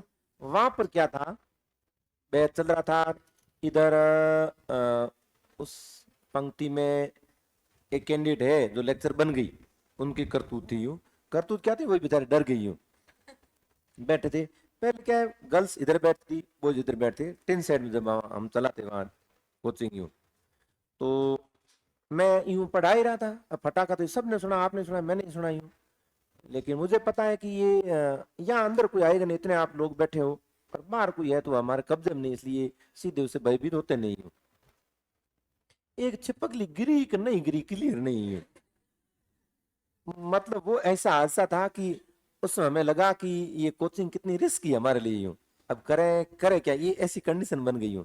लड़के यूं यूं बैठे थे, पूरा टिन सेट खच्चा खच भरा हुआ था, क्योंकि मैं 2019-20 के बाद जगह कभी खाली रही नहीं हूँ। छिपकली गिरी कि नहीं गिरी, उसने किया यूं किया, वो इतना करती हुई। और भाई साहब, अब तो ये दरवाजे दो है, वो पीछे बैठे थे, वो तो हो गए न्याल, भागे वहां से, अफरा तफरी मच गई। लड़कियां एक दूसरे के ऊपर से जा रही है, लड़के भागे जा रहे हैं, कुर्सियां, बहुत ज्यादा कुर्सियां तोड़ दी हूं। और यूं इतना हो हल्ला मच गया, मैं मंच पर खड़ा था यूं, तो कुछ दौड़ी आई, भागे सीधे मेरे को पकड़ लिया। आई हकीकत बता रहा हूँ यूं, सीधी मेरे को यूं, मैं मेरे रुको रुको, हुआ क्या यूं, मेरे कुछ बात समझ नहीं, तब तक तो वो पूरा पूरा लाता ढीका मुक्की ठोक ठोके ना गया। ऑफिस हमारा दूर था यूं, यानी टिन सेट तीसरे प्लॉट में था, और कोचिंग वाले ऑफिस वगैरह वो पांच, यानी तीसरी प्लॉट में ऊपरी मंजिल पर था। तो वहां से गणपत जी निकले बाहर, गणपत जी गैलरी में, वो बालकोनी में। अरे क्या हुआ, क्या हो नहीं थे दोनों, थारो कौन दोनों, तो साहब गए दौड़े भागे जा रहे, सड़क पर गए तब तक। अरे हुआ क्या बात तो किसी समझ में नहीं आई।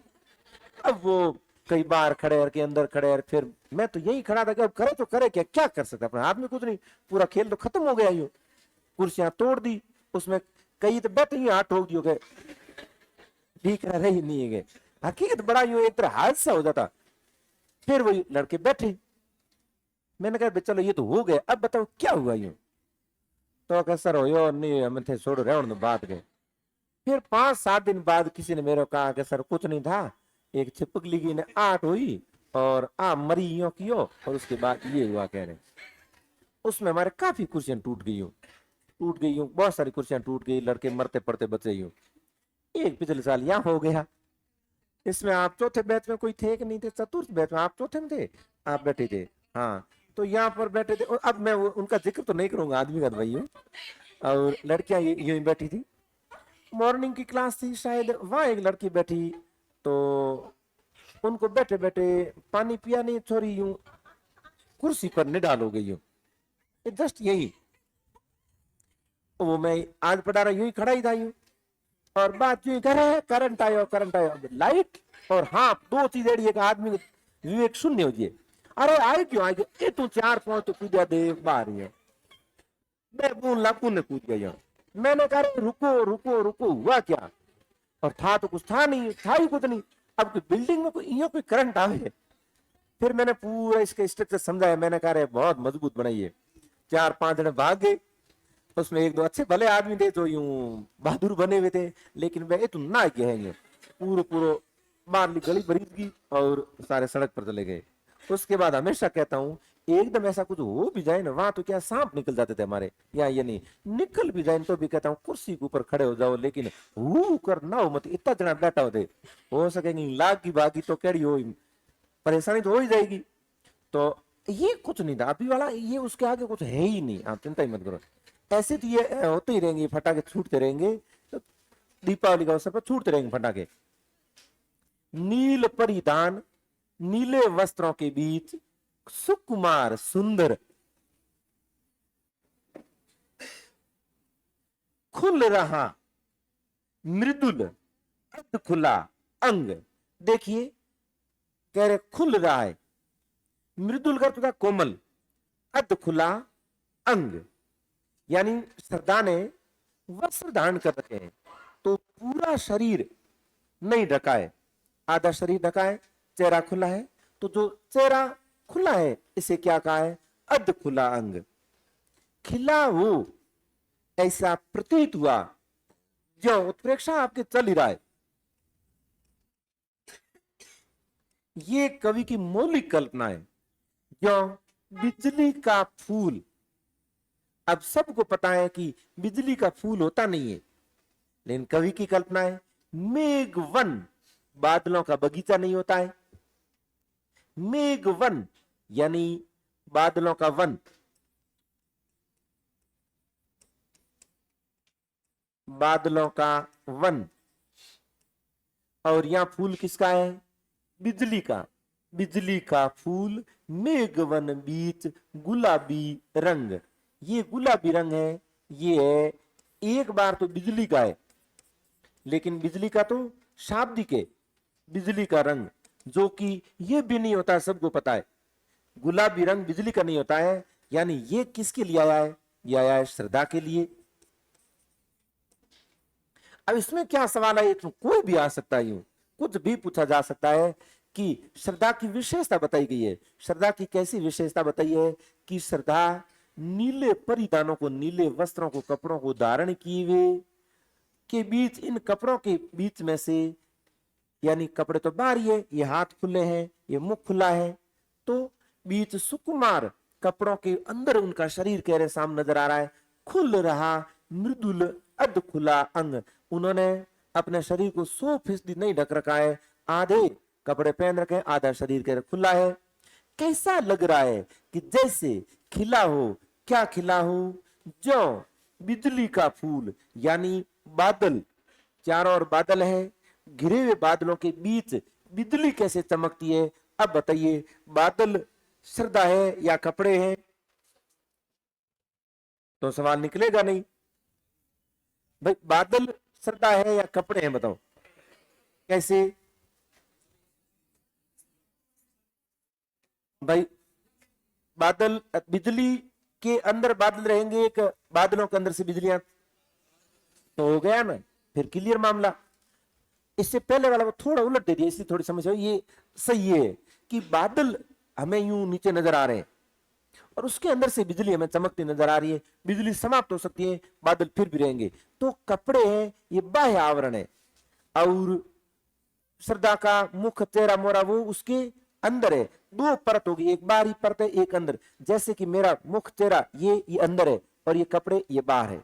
तो कपड़े हैं, ये बादल है, और श्रद्धा है वो चंद्रमा है। क्या कह रहे हैं? खिला हो जो बिजली का फूल, यानी यहां फूल क्यों ले रहे? क्योंकि वन ले लिया। यहां बादलों के बगीचे में बिजलियों के फूल खिल रहे हैं, बिजली का फूल है, ये रहेगी आपकी श्रद्धा। और मेघवन, ये रहेंगे आपके कपड़े। मेघवन बीच गुलाबी रंग, फिर जो गुलाबी रंग है ये इसका रहेगा, यानी ये किसका रहेगा? ये श्रद्धा का रहेगा। श्रद्धा का गौर वर्ण है, वो नीले परिधानों के बीच कैसा सुंदर लग रहा है, ऐसा प्रतीत हुआ जैसे बादलों के बगीचे में कोई बिजली का फूल खिला हो। ये तो आपको मोस्ट रहेगा। किसके लिए क्या है ये तो आपको सारा याद रखना होगा। श्रद्धा ने जो नीले वस्त्र धारण कर रखे हैं उसकी उपमा दे डाली है कवि ने बादलों से। श्रद्धा का जो शरीर है तो उनकी उपमा दे डाली इन्होंने गुलाबी रंग की बिजली से कह रहे। आहा वह मुख पश्चिम की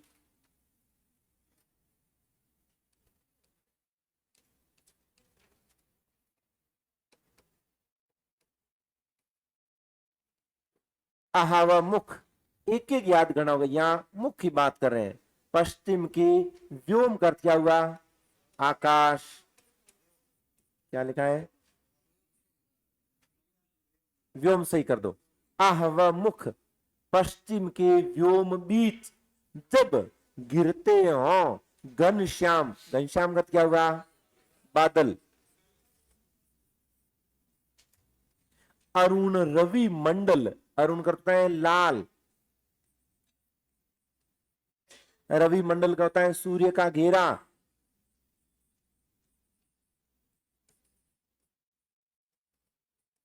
मंडल का घेरा ही होता है। उनको भेद दिखाई देता हो छवि धाम कांति का घर। शोभा का घर। शोभा मतलब हो बेगनी है। ये भी कल्पना की है यानी पश्चिम का व्योम है। इसका मतलब ये हुआ सूर्य उदय की बात तो नहीं है।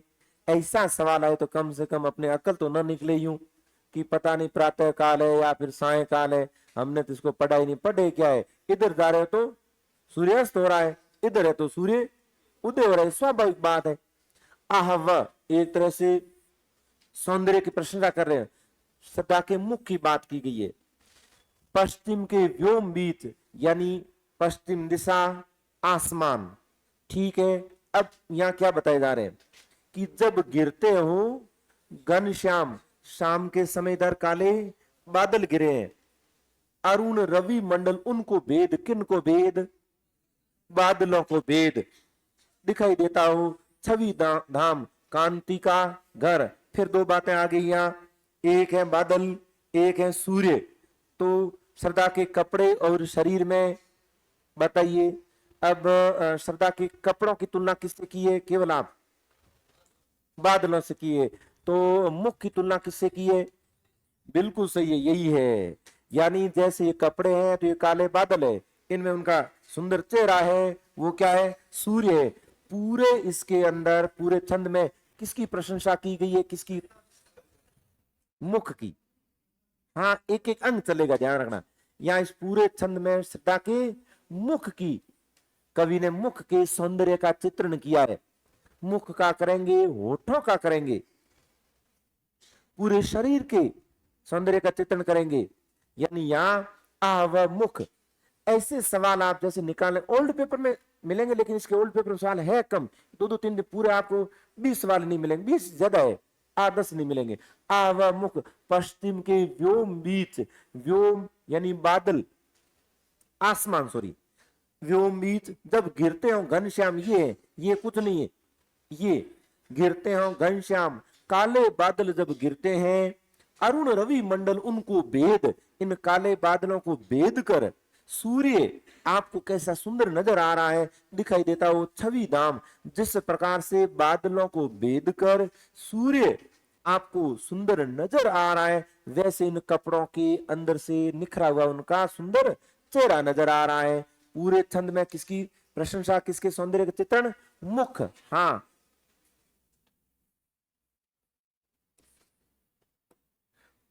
पूरे छंद में मुख के सौंदर्य का चित्रण और मुख किसका बिल्कुल सही है मुख के सौंदर्य का चित्रण किया गया है। बारीक लिखना बहुत ज्यादा बारीक क्योंकि काफी लिखवाऊंगा मैं अभी तो मूल किताब कहां देखी मैंने। या की ये संधि अलंकार हो गया या जैसे लगा और क्लियर नहीं है या की संदेह अलंकार, और चर्चा कर लेंगे अलंकारों पर, क्योंकि पढ़ा नहीं टॉपिक माने शुरू हो गए। या की नव नया इंद्र नील लघु श्रृंग, जो अभी तक हमने पढ़ा है उसमें एक कठिन चीज यही है, और इसमें आपके इसमें अर्थ दूसरा दे रखा है, हमें थोड़ा हटकर निकालना होगा। फोड़ कर धधक रही हो कांत एक ज्वालामुखी अचेत, माधवी रजनी में अश्रांत। अब देखिए ये क्या है, इस प्रकार के पहाड़ है, ये पहाड़ की ऊपरी चोटी है, और पहाड़ जमीन से सबको पता ऊपर ही होता है, ये जमीन पहाड़ के अंदर है, एक बार हमें नहीं दिख रही है, और ठेठ अंदर चले गए हम लोग। यहां ज्वाला होती है, और ये ज्वाला यहां से यूं निकलेगी, ध्यान रखना ये। अब इसका रंग कैसा होगा, आग का रंग है, थोड़ी देर लिए मान लेते हैं लाल है, यानी आप नजदीक जाते हो तो गौर वर्ण संभव है कह रहे हैं। और ये जो पहाड़ है ये पहले कह दिया है नव इंद्र नील, ये नया नीले रंग का पहाड़ है कह रहे हैं, नीलमणि नीले रंग का पहाड़, क्योंकि यहां नव इंद्र नील ये नीलमणि है। या की नव इंद्र नील लघु श्रृंग, और ऊपरी मैंने ये बनाया था, ये इसकी चोटी है, छोटी चोटी। ये श्रृंग अर्थ क्या होता है, चोटी होता है, चोटी। श्रृंगार ये हिंदी का शब्द है। फोड़ कर देखिए ये क्या था, ये एक पहाड़ था, ये पहाड़ था, ये इसकी ऊपरी हिस्सा ये पहाड़ का नहीं है, पहाड़ का है लेकिन ये हिस्सा इसका रंग अलग है, इसका रंग है ये चोटी रहेगी ऊपर, ये यहां। अब इसके अंदर ये क्या था, ये ज्वालामुखी है, और ज्वालामुखी इस ऊपरी हिस्से को चोटी को फोड़कर ये बाहर निकलेगी। इसका मतलब ये है, ये हो गया आपके कपड़े, और ये बाहर निकला है, ये है इनका चेहरा, ये बताया गया है। आप कहोगे निकमो यो के आदमी, कल्पना कितनी बढ़िया की है, देखिए आप ये बात है, मतलब कितना अच्छा लिखा है कि या इसका मतलब पहले वाले को जोड़ रहे हैं। पहले क्या था कि पश्चिम के व्योम में जब गिरते हैं घनश्याम, उस समय जो रवि मंडल है वो उनको फोड़ कर कह रहे हैं निकल रहा है, ऐसा प्रतीत हुआ पहले तो ये, क्योंकि ये सब नीले वस्त्रों की ही बात चल रही है, आगे बढ़ा रहे हैं। अब ये मुख की बात कर रहे हैं यहां पर, या की या नव नया इंद्र नील का अर्थ हो जाएगा नील मणि का एक पहाड़, नीला पहाड़, इंद्र नील लघु श्रृंग, इस पहाड़ की ऊपरी से क्या कहेंगे, चोटी कहेंगे, चोटी टेकरी। फोड़ इसको कर दतक रही हो कांत, कांत कहते हैं शोभा, एक ज्वालामुखी, ये अचेत अब शांत हो गई है। कवि ने कैसी कल्पना की है, एक पहाड़ है, उसका ऊपरी हिस्सा है, एक ज्वालामुखी अंदर से फूटी है जो उसको बाहर आई है, और अब यहां कर वो ठंडी हो गई है, यानी ये श्रद्धा का मुख है। माधवी बसंती रजनी रात, यानी बसंत की रात में अश्रांत, अश्रांत श्रांत करते हैं थका हुआ, अश्रांत करते हैं गतिशील निरंतर।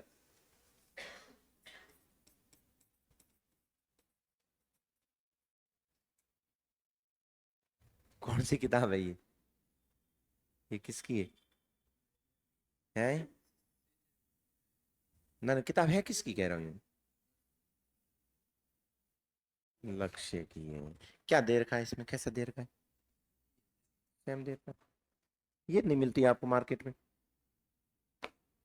कामायनी मूल नहीं बैठेगी, मूल है ये, मूल कहाँ मेरे, मूल मेरे पास बड़ी है, ये ठीक, इसमें क्या दे रखा है, इसमें अभी पढ़ा हमने इसका,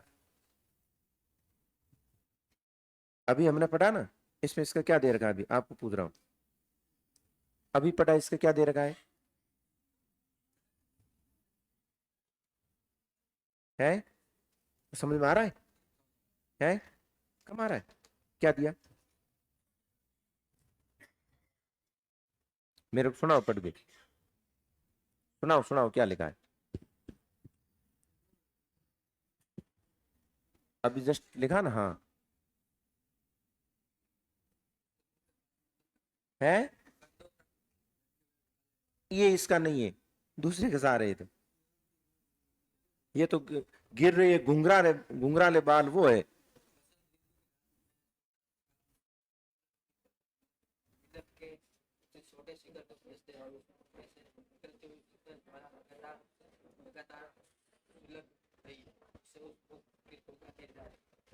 बैठ के मामला, वाह ठीक है, आप जो पढ़ रहे थे ना अगले वाला, वो अगला है, वो ये ये गिर रहे थे घुंघराले बाल, यानी आज वाला हमारा सेकंड मोस्ट ये रहेगा, ये पहले पढ़ा ना वो अवलंबित मुख्य, इसको मैं समझा रहा हूं, पहले इसको जाते हैं, देखिए यहाँ ये क्या है कि पहले वाली, हाँ मूल, इसके अंदर पूरी कमांड दे रखी है, सार दे रखा है,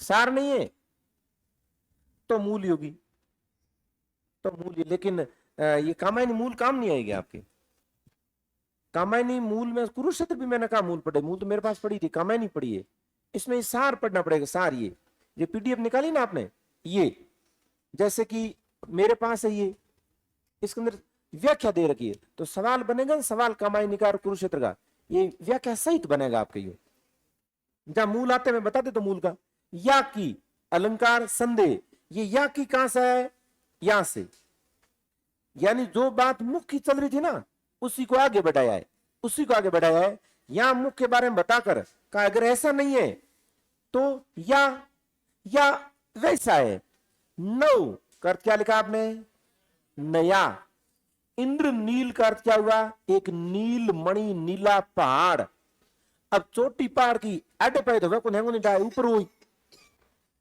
लघु श्रृंग छोटी चोटी को फोड़कर ददक रही हो कांत, एक ज्वाला,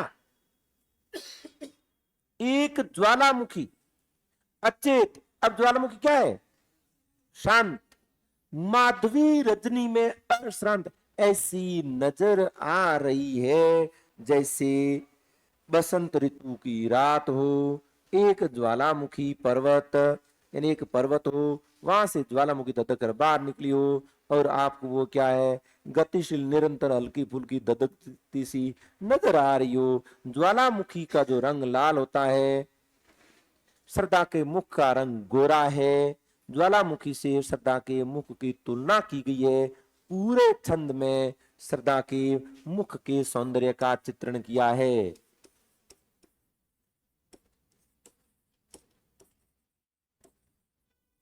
मुख के सौंदर्य का चित्रण किया, ये जो इसमें आपके दे रखा है, ये थोड़ा टेढ़ा मेढ़ा, इसलिए आप, मैंने बता दिया, ये सुन लीजिए, बस ये याद रखना कि ज्वालामुखी श्रद्धा का मुख है, और ये पर्वत का रंग है, ये श्रद्धा के कपड़े हैं, और इनके अंदर इनका चेहरा जो सुंदर नजर आ रहा है, इसी को यहाँ बताया है। मौसम के बारे में, ऋतु के बारे में पूछे तो यहाँ आपके बन जाएगा कौन सी ऋतु है, बसंत ऋतु की रात में ये गतिशील यानी ज्वाला है, ये आपको इसका मतलब चेहरा अपनी आभा निरंतर रूप से बिखेर रहा है, ये फिर मोस्ट आपकी 10 से करोगे, उसमें से आपके 2 सवाल मिल जाएंगे, गिर रहे, सवाल 2 नहीं आएंगे, ज्यादा आएंगे, गिर रहे थे घुंघराले बाल अंश अवलंबित मुख के पास, नील घन शावक से सुकुमार सुधा भरने को विधु के पास। देखिए 2 बातें हैं, एक होता है ये चंद्रमा,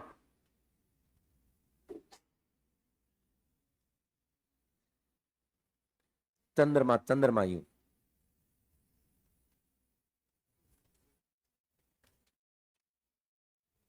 बीच में एक डोकरी बैठी अटियो काट था, इनके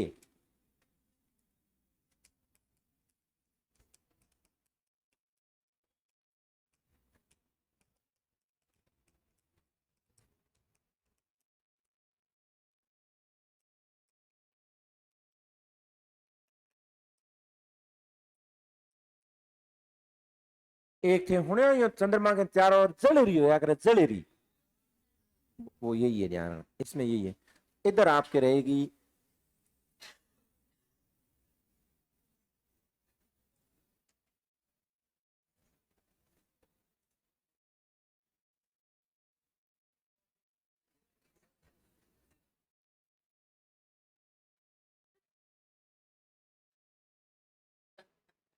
आप बणी के गौतम बुद्ध बणी के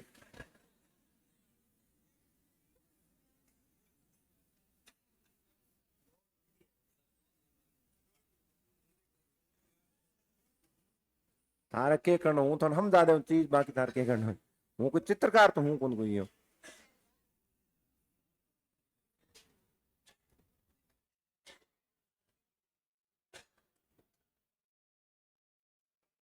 ये आईब्रो करा रखा है,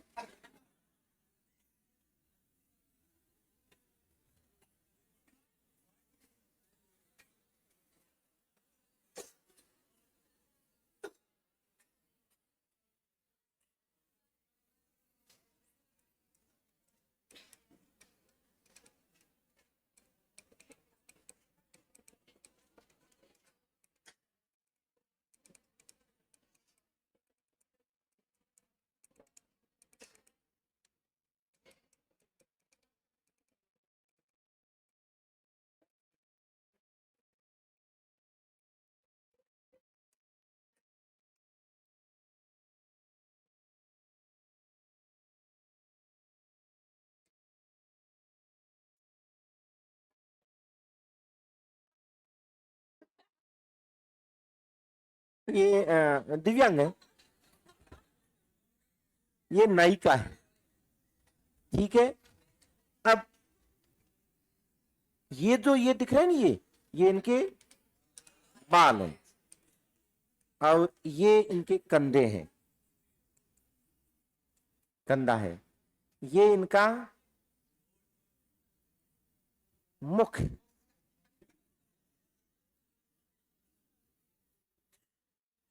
वाली बात सही है, लेकिन अगर मुख हो तो गलत कहीं को, ठीक है ना। हाँ, अब उधर एक चीज ली हमने कि ये क्या था, चंद्रमा था और ये इनके चारों ओर बादल है। ये बादल चंद्रमा के पास घिरे रहते हैं, हम लोग इसे कहते हैं जलेरी है, मतलब ये जल है कह रहे। दरअसल चंद्रमा को सुधाकर भी कहा जाता है, कहा जाता है नहीं कहा जाता है, कहा जाता है। सुधाकर क्या होता है, अमृत होता है, अमृत, मतलब चंद्रमा के अंदर अमृत होता है। यूं नहीं, यूं मैं चित्रकार नहीं हूं, मैंने बताया, ऐसे आगे मैं बिहारी को पढ़ाऊंगा तब भी पढ़ाऊंगा यूं।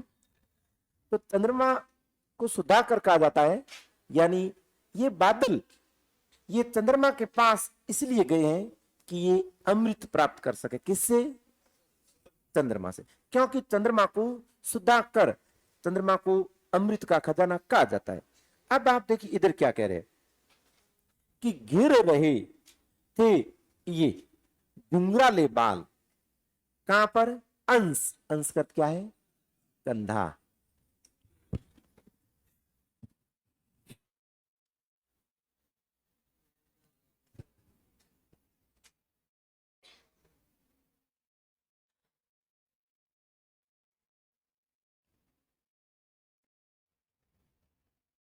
अवलंबित सहारा मुख के पास, यानी ये गिर रहे थे घुंघराले बाल, अंश कंधे पर, और किसके चारों ओर आए हैं, अवलंबित करते हैं, ये सहारा लिया है, किसके पास है, मुख के पास, ये बीच में है मुख। नील घन शावक, नील कर नीले, घन करते बादल, शावक करते बच्चे।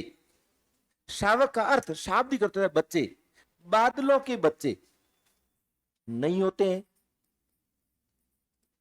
शाब्दिक अर्थ बादलों के बच्चे, यानी छोटे बादल, अपना कहीं 4-5 आगे हिर क्या होगा आगे जी पड़े तो नील अवलंबित करो अपने 5-7 गए कि नहीं गए? फिर ठीक है, कोई दिक्कत नहीं, फिर बढ़िया। हाँ, ऐसा नहीं कि दूसरे तीसरे के आसपास घूम रहे हैं। तो बादलों के ये घन शावक, शावक होता है छोटा बच्चा, शेर के होते हैं हालांकि। घन शावक बादलों के बच्चे यानी क्या हो गए? छोटे बादल से सुकुमार, क्या गिर रहे थे घुंघराले बाल, अंश अवलंबित, यानी सहारा किसका लिया है? कंधे का। अंश अवलंबित, अंश उधर जाएगा,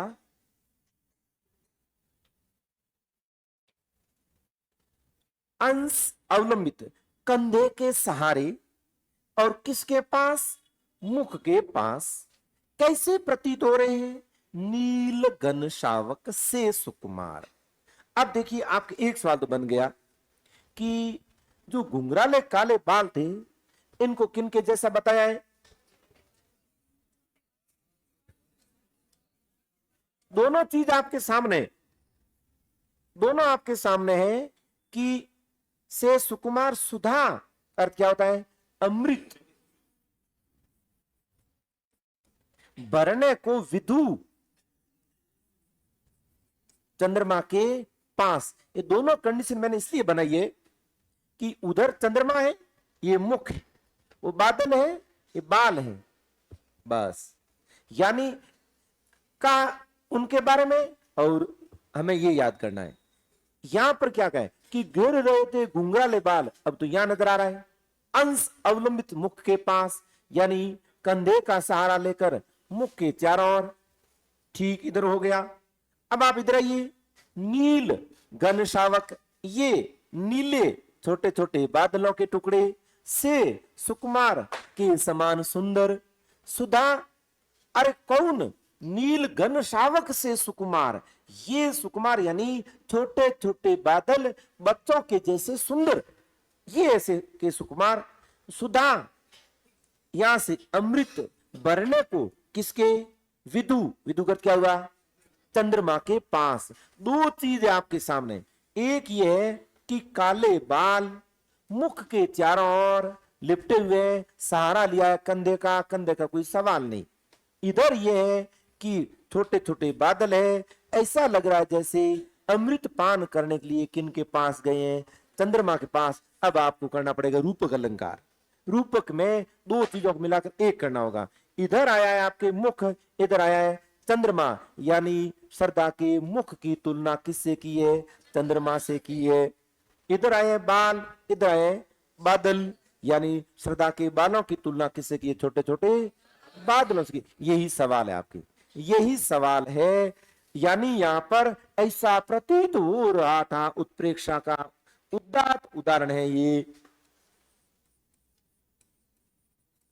उत्प्रेक्षा का उदात्त उदाहरण है। शायद ये था क्या, फिर एक दूसरा था जो आरपीसी ने गलत आंसर मान लिया, पता नहीं क्यों माना, इसका दूसरा हो ही नहीं सकता आंसर।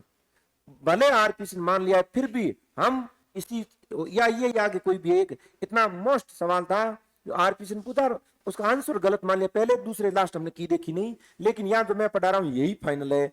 गिर रहे थे घुंघराले बाल, अंश अवलंबित मुख के पास, जैसे नील घन शावक से छोटे छोटे बादलों के बच्चे जो सुंदर लगते हैं, ऐसा प्रतीत हो रहा था कि वो अमृत भरने के लिए किसके पास चल पड़े? चंद्रमा के पास। अब आप यहां ये लिखेंगे, यानी श्रद्धा के मुख की तुलना किससे की है? बिल्कुल, श्रद्धा के मुख की तुलना चंद्रमा से की है।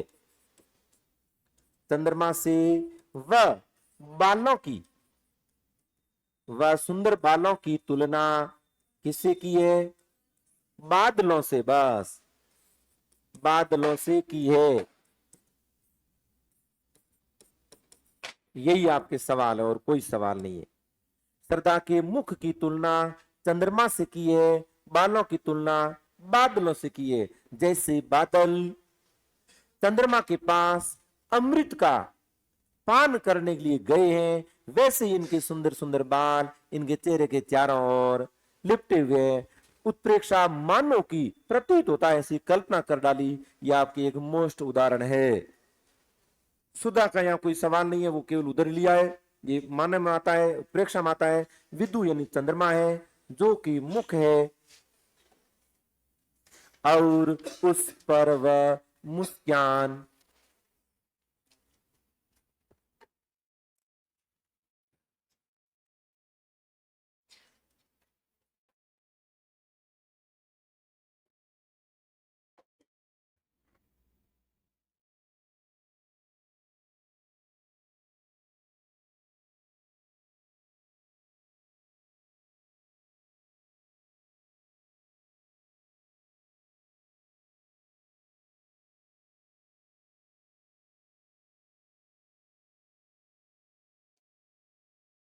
और और उस पर वह मुस्कान। इस पूरे छंद में ये आंसर, एक छंद का आंसर हमारा था केवल मुख। रक्त, किसलय, परले, विश्राम, अरुण की एक किरण, अम्लान, अधिक, अलसायु, अभिराम। थोड़ा कठिन है आपके, क्या कह रहे हो? और उस पर, उस मुख पर है, बढ़िया है। तो समझने में और सरल होगा, क्योंकि हमारा आंसर निकल गया इसलिए मैंने ध्यान नहीं दिया। अब देखिए, जैसे कि और उस मुख पर वह, मुस्कान को मुस्कान का है। इनके अगर आप प्रसाद जी की आत्मकथ्य पढ़ोगे, मेरी आत्मकथ्य है, तो कहे मेरी तुम भला क्या करोगे मेरी बोली, आत्मकथा पढ़कर कह रहे। वहां पर भी वो कि सुख आया मुस्किया कर भाग गया, वहां पर लिखा है कि ये सूर्य भी मेरी प्रीतमा पत्नी के गालों से लेता है लालिमा। प्रसाद जी इस प्रकार की, क्योंकि छायावादी कवि है। और उस मुख पर वह मुस्कान। अब इस छंद में केवल इसकी बात कैसे, रक्त, लाल, किसले, कॉम्पल, यानी ये क्या हो गए, हॉट, परले, विश्राम, मानवीकरण। तो लंबे समय तक याद कर रहा हूं ना, बताओ। पढ़ना पड़ेगा बार बार आप। हमेशा मैं क्या इसको लेट पढ़ाता हूँ, तो उतनी रह जाती हूँ। तो बीच में टेस्ट लेंगे और फिर टेस्ट छोड़ देंगे, लास्ट में इसको वापस हम ऐड करेंगे। तो बार बार पढ़ना आप यूं। और उस पर, या हो सकता है मैं वीडियो वीडियो को डाल दूंगा तो भी। और उस मुख पर वह मुस्कान, केवल मुस्कान की बात, कि रक्त, लाल, किसले, कॉपड़, पर ले विश्राम। ये जो लाल कॉम्पल है, ये एज क्या है, हॉट है, जो लाल रंग के होते ही है। अरुण, लाल, सूर्य, अरुण की एक किरण, अम्लान, म्लान करता है मैली, और ये अम्लान है यानी बिना कुमलाई हुई, ये म्लान कर तो कुमला जाती है। और ये क्या है, अब है तो बिना मुरझाए की बात होगी, ठीक हुई, यानी बिना मुरझाए हुए।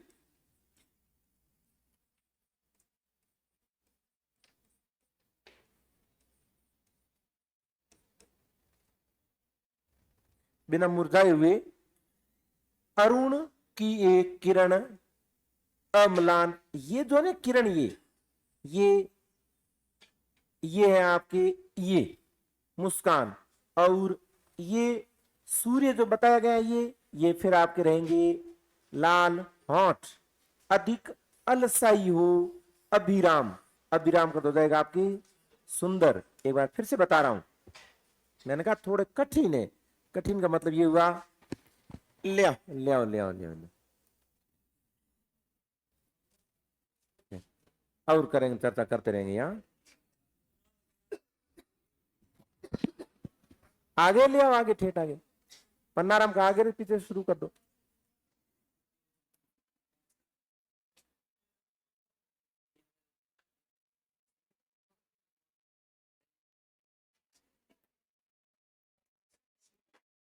आपको लगा कि आज छुट्टी कर देंगे ये?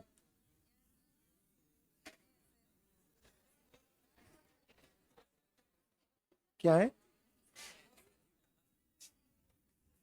बेचारे, ये कहाँ जाएंगे? हाँ दे रहे हैं, बॉक्स दे रहे हैं पूरा।